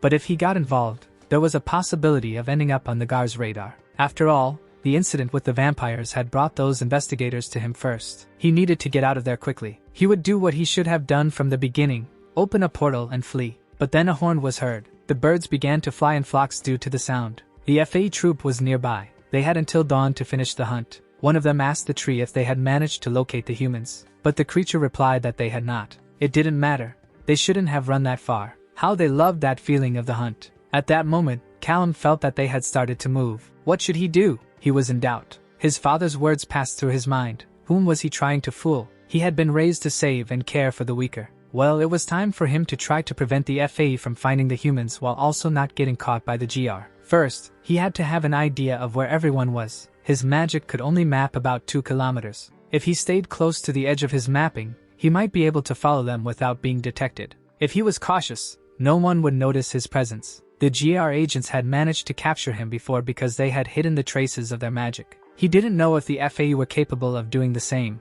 but he knew how many there were in total. Because of that, he could tell if any of them disappeared suddenly. If that happened, he would have to flee and think of a new strategy. At the moment, he had 24 bullets. But his mission was not to kill the FAE but to reach the humans before the hunters and ensure their safety. The only question was how he would hide the 2 humans afterward. Wait a second, they were close to the mountains. There were several underground caves in the area, if he could hide them there for a while. The issue was, they couldn't stay there for too long. Would they last until the end of the hunt? The 2 humans continued running through the forest when the woman tripped and fell to the ground. She couldn't continue, her whole body was trembling. Finally, the man gives in and says they can try to hide. Suddenly, a shadow appears from the bushes. They panic and ask the monster to back off. But soon Callum's face can be seen. He asks the humans to stay calm, as he had come to help them. Despite their fear, they listened to him. To survive, they would have to follow everything the young man said. Hannah was still a bit confused, but the young mage said there was no time to explain and needed them to turn left at the next fork in the valley.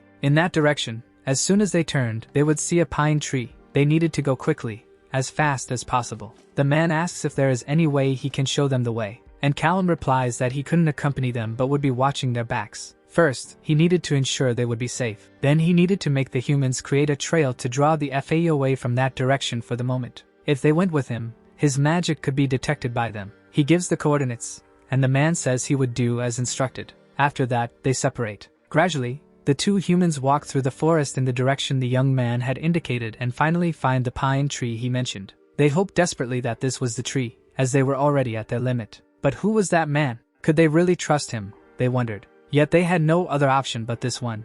But before finishing the sentence, a portal opens in the ground beneath them, and they fall into the underground. Callum apologizes. He had forgotten to warn them about the possibility of falling. Hannah asks who he really was and how he managed to do that. The mage says they were a few miles from where they were before, and the important thing was that they were safe now. The 2 thank him for that. Callum then asks what was happening and how they got into this whole mess. But they replied that they didn't know.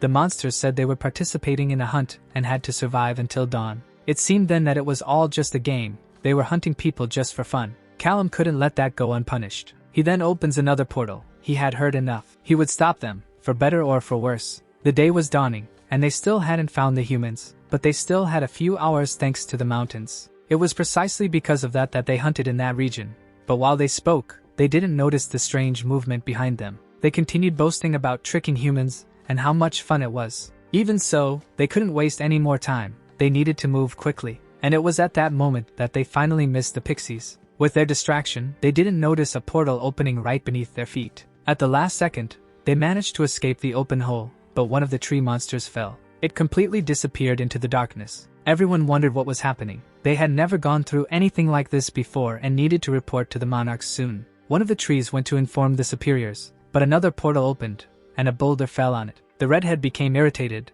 but soon a mini portal opened in front of her, and a shot is heard throughout the forest. The remaining mage gathers his power, and then manages to spot the mage responsible for that power. Roots begin to form, and a bow with an arrow appears. The arrow flies toward Callum. When he saw he had been noticed, he opened a portal to try to escape. The arrow hits the spot where he was, exploding everything around. That had come very close. Dealing with the pixies had been easy because the portals were smaller, so no one noticed. But making a portal large enough to catch the others might have been a bit ambitious. He had only managed to catch one of the 3 tree monsters. They were surprisingly fast, and Callum needed to be careful not to let them get too close. To make matters worse, one of the FAE was able to detect his presence. Before he could finish his thought, he senses a presence approaching and turns to see what was coming in his direction. He dodges the attack and quickly prepares his weapon. A few shots head towards the target but end up hitting a random tree. The young man is momentarily lost, trying to identify where his enemy had gone, but before he realizes it,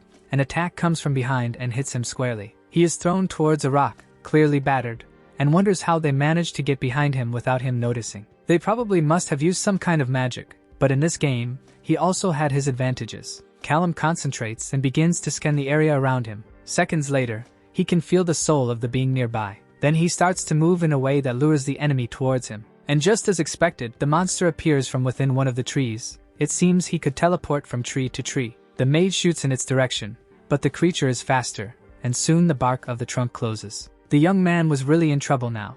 After all, there was only one way to deal with such an enemy. He had to find a way to create an attack in the monster's blind spot, just as he had done before. He refocuses and pays attention to the enemy's movements, and when it decides to leave the tree, Callum has the opening he has been waiting for. The young man dodges the attack, opens a portal behind the monster, and shoots, causing the bullet to pass through another portal that appeared in front of the enemy. He didn't like doing that kind of thing, but he couldn't let human hunters like them get away. That was a crime he could not forgive. A portal opens to the underground, and the remaining fairy falls. At that moment, she starts to feel confused, not understanding where she was. Moreover, the air down there was thin. She had fallen into some kind of cave through that cursed portal. As she walks a bit further, her foot touches something, and it was at that moment that she knew she was in trouble, as she came face to face with the pixies that had disappeared earlier. An hour later, and the sun was already high in the sky. The humans had managed to escape and wanted to repay Callum in some way, but the young man responds that it wasn't necessary. The safest thing was for them to forget what had happened in the forest, and especially his involvement in what had occurred. He knew that this situation had likely been traumatizing for both of them, and wished he could help them more, but he needed to return to his hideout soon. He wishes the couple good luck, and then the 3 part ways. Already on his motorcycle, Callum calls Chester. Having gotten involved with that group of fairies, he needed to know how exposed he was now. The man then asks him to describe what kind of fairies he had dealt with. The young man says there were some pixies, a tree monster, and 2 elves, and all of them were hunting humans in the mountains. Chester ponders for a moment, and his silence makes Callum a little anxious. The man warns the young man that he needed to leave that place quickly, as they were noble-type fairies, and soon the monarch would learn about their deaths. Without thinking twice, he continues to accelerate his motorcycle. He would add those fairies to his list of people hunting him. Chester takes the moment to give Callum an idea and invites the boy to work with him, thus ensuring he would be protected for a while. He thanks him but declines the offer. After having faced the GRA, he was even more eager for his freedom. He wouldn't mind doing some freelance work occasionally, but he never wanted to work for any boss again. Even so, he would need a safe place to stay, a place where supernatural power wouldn't be able to find him. But the young man already had an idea of where to go, and hangs up the call. Meanwhile, in Lucy's room, you might wonder what was going through that boy's mind. The girl then replies that the young man must be feeling quite proud after escaping from the GR. Indeed, Callum had managed to do something extraordinary, and that raised even more questions in Chester's mind about the boy's true identity. He then asks if Lucy had found any more information about the boy's past, but it seemed that until a few months ago, he really was just a human. But humans didn't become mages out of nowhere. He surely must have some noble in his family tree. Who, after all, were that boy's parents? That was the question that lingered in the air. Callum finally arrived at the destination he wanted, hoping he wasn't making a mistake. Walking towards the international airport, he admits that Chester was right. He needed to find a place where he could have good nights of rest without necessarily worrying about the supernatural world. If even a small town like Winnet was on the radar of those agents, he didn't have many options. Fortunately, he had found a great hiding spot on the first day he became a wizard, in the old lady's house. He then remembers the conversation he was having in the car about the guild and the borders with the portal of the 6 worlds. At that time, he didn't quite understand the word, world, in the plural, but in reality, among the wizards there were some planets that existed between Earth and the multiverse. These planets are responsible for supplying mana to Earth, so the GR are responsible for defending them. Each world corresponds to a different type of supernatural species, from vampires to fairies, dragons, and mermaids. Callum mentally thanks Agentson for that information.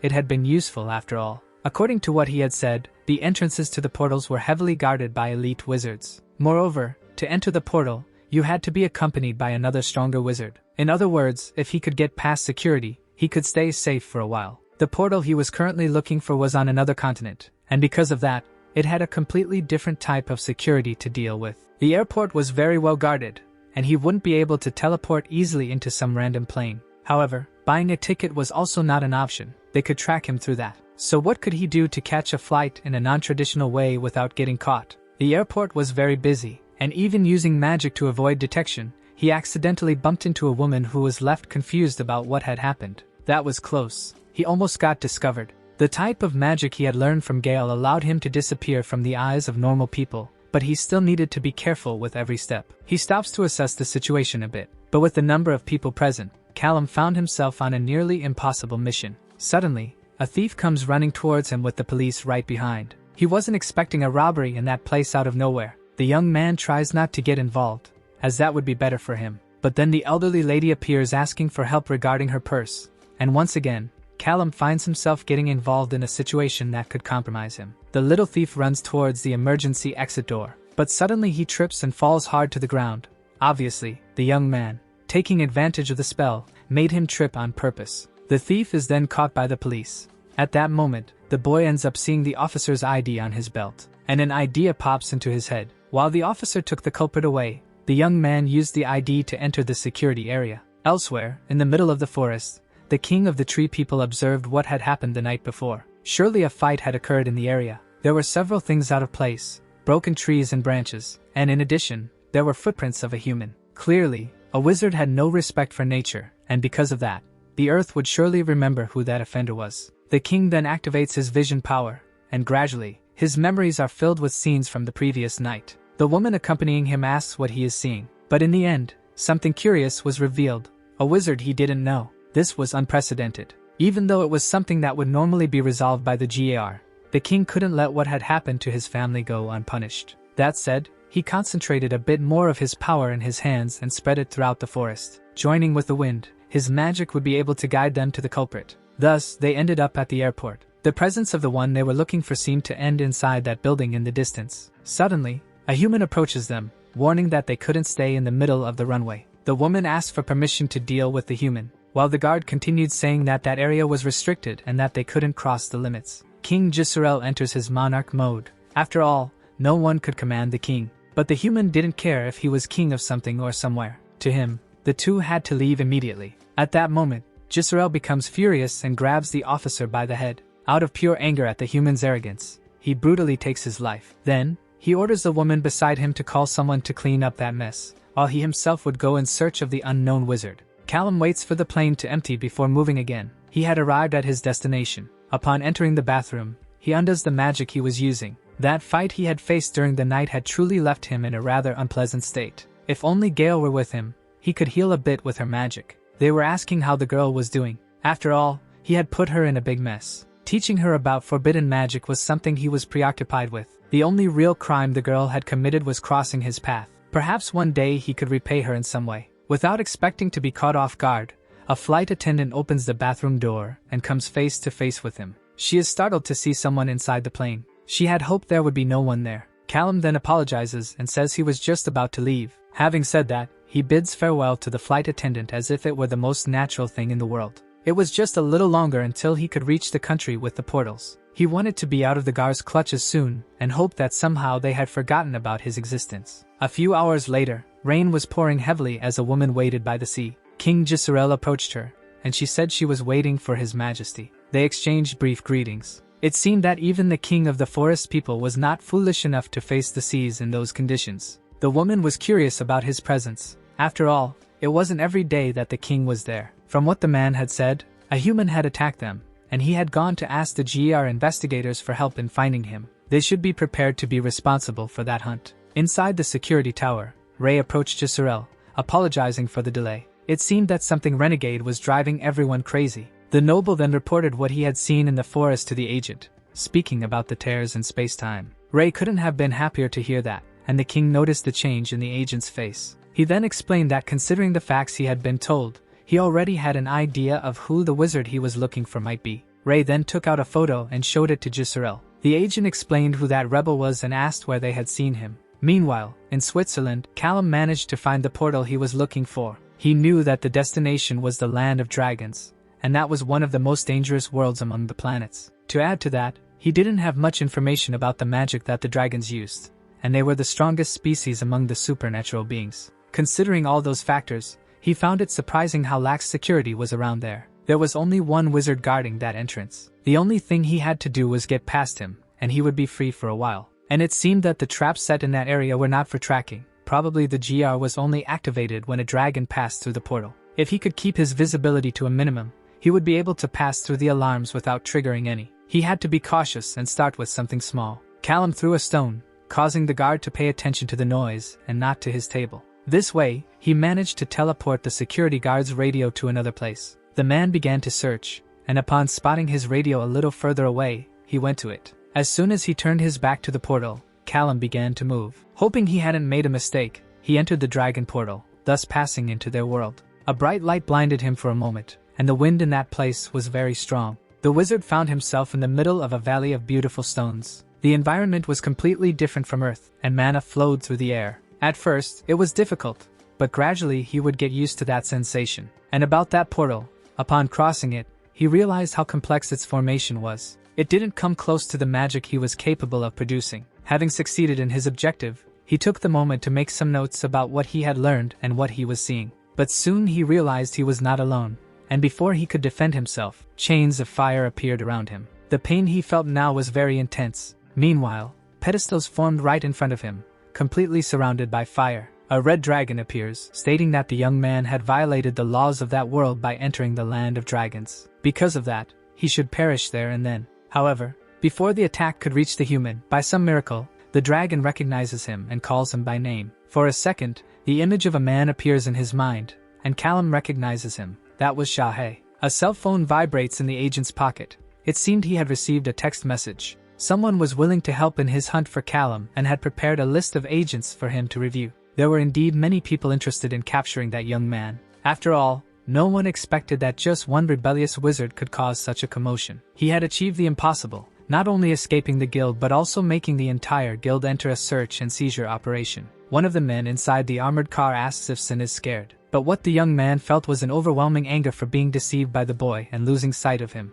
What Sin wanted most at that moment was revenge for all that humiliation. Meanwhile, in the dragon world, the two were conversing calmly. It seemed that species was truly capable of creating things from nothing. Callum shares his journey and says that even he didn't know he was a wizard at the time they met. Shahi then asks what made the boy decide to go to the land of dragons. Throwing a stone into the lake, the young man replies that he was just looking for a safe place to hide. He decided to go to that planet precisely because he knew that the GAR and the FAE would never think to look for him there. The dragon then responds that even if they wanted to, they couldn't due to the rules. It was better not to enter into conflict with their species, for they were capable of creating and destroying matter, and in their full form, they could compromise the entire continent. Because of this, neither of the other two species would stand a chance against them. Frankly speaking, the wizard had been lucky to be found by Shahi first, for if it had been any other dragon, he would probably have already turned into barbecue. Taking advantage of their conversation, Callum asks what happened to the people who attacked the academy a few months ago. But the other assures him that it was nothing serious, just a personal conflict. However, after that incident, Shahi decided to let the dust settle a bit before he could return. So he left his clones to take care of the place for a while. The young men are intrigued by this. They didn't know about a magic capable of creating clones. The dragon then shows how it's done. After all, he couldn't just walk around in his original form. And only at that moment does Callum realize that acting that way really made sense, leaving the dragon a bit confused. The young man then explains that even before becoming a wizard, he could see Shahi's natural form, which made everything more interesting. He probably inherited that part from his father. He then asks if it had to do with the senior who had raised him, but Shahi says it has to do with his blood father, not his adoptive one. The truth is that the young man had been raised by his grandparents, not his biological parents. The dragon himself never got to know the young man's biological father, but the magic surely came from him. Callum suspected this, but he never wanted to ask more deeply. But in the end, it seemed that his biological parents were out there, so he asks the dragon if he knows any more information about them.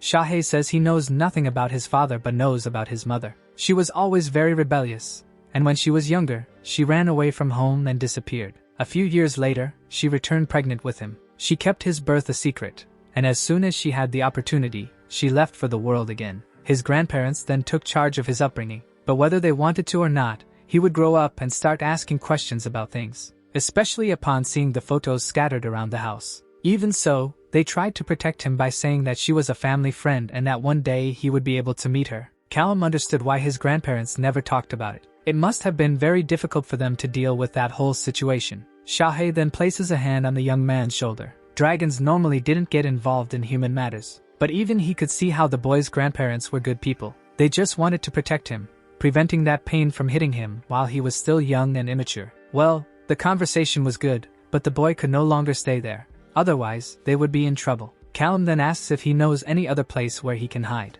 Shahi says that the fairy world would suddenly be an option, even though it is unpredictable. The deepest part of the forest was more dangerous. In the vampire world, if he wanted to win the war, that place would be ideal, especially for having the enchanted materials he would need. It wouldn't be the first option he would choose, but it is an interesting option. The dragon then tells him to take care as he is in a risky position. Half of the supernatural world was after him, and most wanted Callum dead. Callum then becomes reflective and asks what he should do. Shahi responds by saying that the strong can do as they wish, and the weaker ones would endure whatever they could. In that case, the young man would have to choose the path of the strong. In a few seconds, the shapeshifter transforms into his 100% original form and completes the sentence by saying that this was how dragons did it. The young man is left speechless upon seeing a giant dragon in front of him. Meanwhile, Ray was trying to leverage his position to get more information, but the officer he was speaking to responds by saying that despite that, there was nothing more he could say. The agent was completely frustrated by this.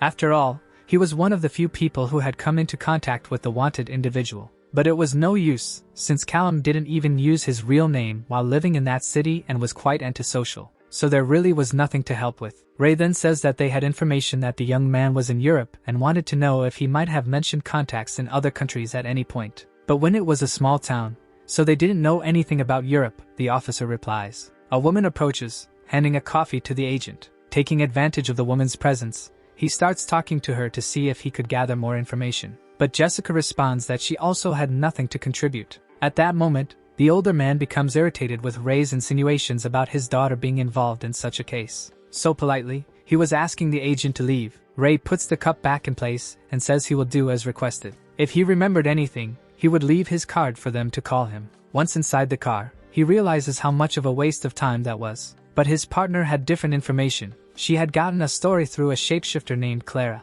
So she is surprised. They couldn't use magic on children, but Felicia says he can rest assured the girl hadn't noticed. That said, after pondering for a bit, he asks what kind of information she had obtained. Felicia then says that the girl didn't remember much but that she had definitely been kidnapped by vampires at some point and teleported back. This confirms her theory that the first massacre had been something personal. It also confirmed that the other two Ray had spoken to earlier were withholding information. Even so, none of that was leading them in any direction. By the way things were going, they wouldn't be able to find Callum anytime soon. The portal to the vampire realm was completely different from the portal to the dragon realm, being much more protected. There were more than triple the agents in that place than in the previous cave. Even so, the defense mechanisms were simple. If the land of dragons was like the door of a safe, compared to them, the defense of the vampire portal was like the lock of a school locker. Probably the best strategy would be to teleport directly in front of the portal, considering how rudimentary the defense mechanisms were. Possibly no one would notice his presence there.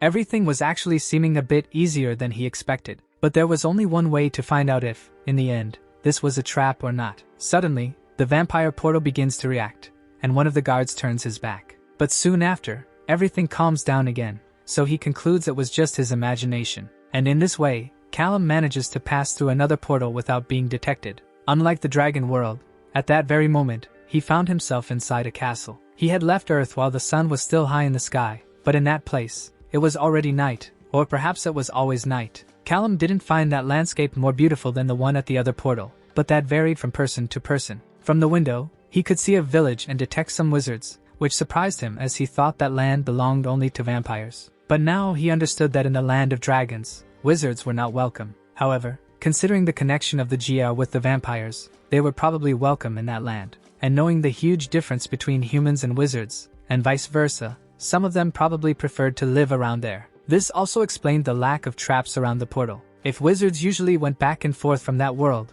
having traps around would be a problem. Everything really seemed too good to be true. The Court of the Night was definitely the worst place he could hide at the moment. After all, it was a world composed of the two species that wanted to see him imprisoned or worse. Staying in that place would be risky, but the dragon was right about the magic supplements. He should at least try to take a walk before leaving. Somewhere else in the Court of the Night, two people were hunting wolves in the middle of the forest. Even though they were only threats to humans, the vampires still had to deal with that hunt. It seemed they were forced to do everything to please that guild and its regulations. He thrust the sword while cursing indignantly at that. Suddenly, a new scent appeared in the air, and the two vampires went on alert. The woman said she sensed the presence of a wizard nearby, but at that hour, it was quite peculiar to have someone else there. She then asked what they should do, but the man replied that he would just let it go. If some wizard wanted to venture into the forest at night, let him. However, it would be a big problem if that wizard were the child of some noble and ended up losing his life in the middle of the forest. So she signaled to Court 12 and warned that she had sensed a wizard wandering in the forest, asking what they should do next. Impatiently, the guy said it was probably some air wizard just taking a stroll around.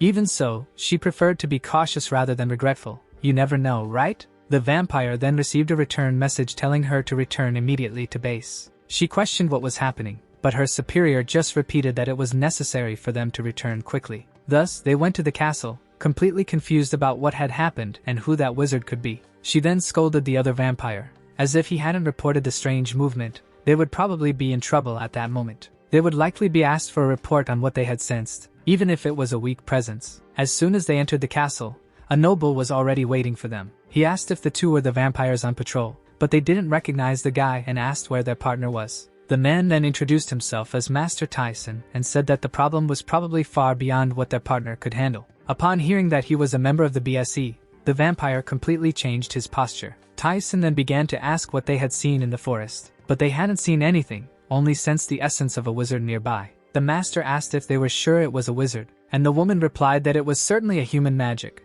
but she hadn't been able to detect its nature. That issue made things a bit more complicated. The man then asked what the BSE was doing in the night court. Tyson then replied that they believed the possible fugitive had escaped to the world between the portals. That human was definitely dangerous since he had attracted the attention of that guild. His strength was still not completely known, but at the moment, that man was considered high risk by the BSE. He then commanded the vampires to inform their partners to stay alert. If someone named Callum Wells appeared, they were to report to him immediately. After all, they needed to capture him as quickly as possible. No book he had read had prepared him to deal with the night court. His very name gave the feeling that there were monsters hiding around every corner, demons and witches using the darkness to their advantage, but none of them were that refined. Because what terrified in the night court were not the vampires or the other supernatural beings, but the moon that seemed like it would collide with that world at any moment. So large it was in the sky. When it pulsed, the whole earth pulsed too, sometimes very weakly like the ticking of a clock, and sometimes so strongly that even a mountain could rise in the blink of an eye.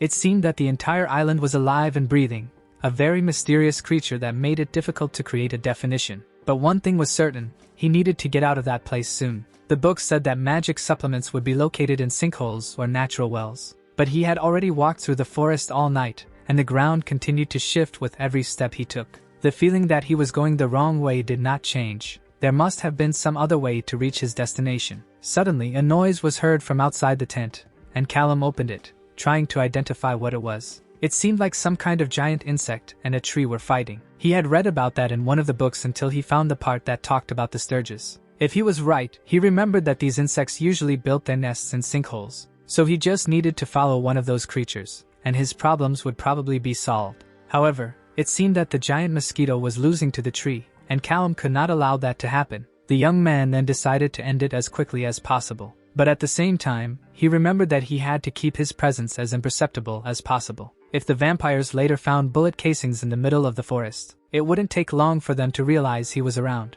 He needed to be smart and think calmly. He had to take advantage of the tree's last attack to open a portal and redirect it to hit the enemy. This way, he managed to ensure that his presence was not easily detected. Without waiting another second, the creature took flight, forcing Callum to gather his things as quickly as possible and follow it. As he had expected, he managed to reach the location he was looking for, and there were indeed many of those sturges in that area. At the bottom of the pit, the water was bubbling, or could he even call that water? Right next to it were the magic crystals he so desperately needed. If he was cautious, he could collect some of that material through his portals, so it was time to see if that would work. He guided his magic down there, enveloped the stone, and brought it to himself. But as soon as he held it, an enormous pressure hit him, altering the ground around him, and causing all the monsters inside that cave to awaken. That was definitely not a good sign. Without them noticing his presence, things gradually calmed down. But if that whole reaction was because he had taken just one sphere, how complicated would it be to take the amount of crystals he needed? Due to that reaction, he would probably have to do everything in one go. And even then, he would still need something to distract them. He then observed the cave and opened a portal that teleported the tree monster's body directly into the cavern. All the creatures began to move, paying attention to that intruder, and the slime started to envelop the body of that tree. With the distraction and chaos down there, he took the opportunity to grab as many crystals as he could. He disappeared shortly after before anyone else noticed his presence there. A few hours later, 2 wizards were at the bottom of that pit. Whoever activated that nest was truly an idiot, and had made their job 1,000 times harder. Another man appeared, saying that a good portion of the crystals from that cave had disappeared. So the person who went there was after magical supplements. Maybe it was that wizard everyone was talking about. If that was the case, luck was on their side. He had to call Tyson right away and inform him that Callum Wells had passed through there. If they acted quickly enough, they would be able to capture him. As soon as he heard the information about Callum's presence, Tyson ordered all agents to go on high alert. They needed to capture that wizard no matter what.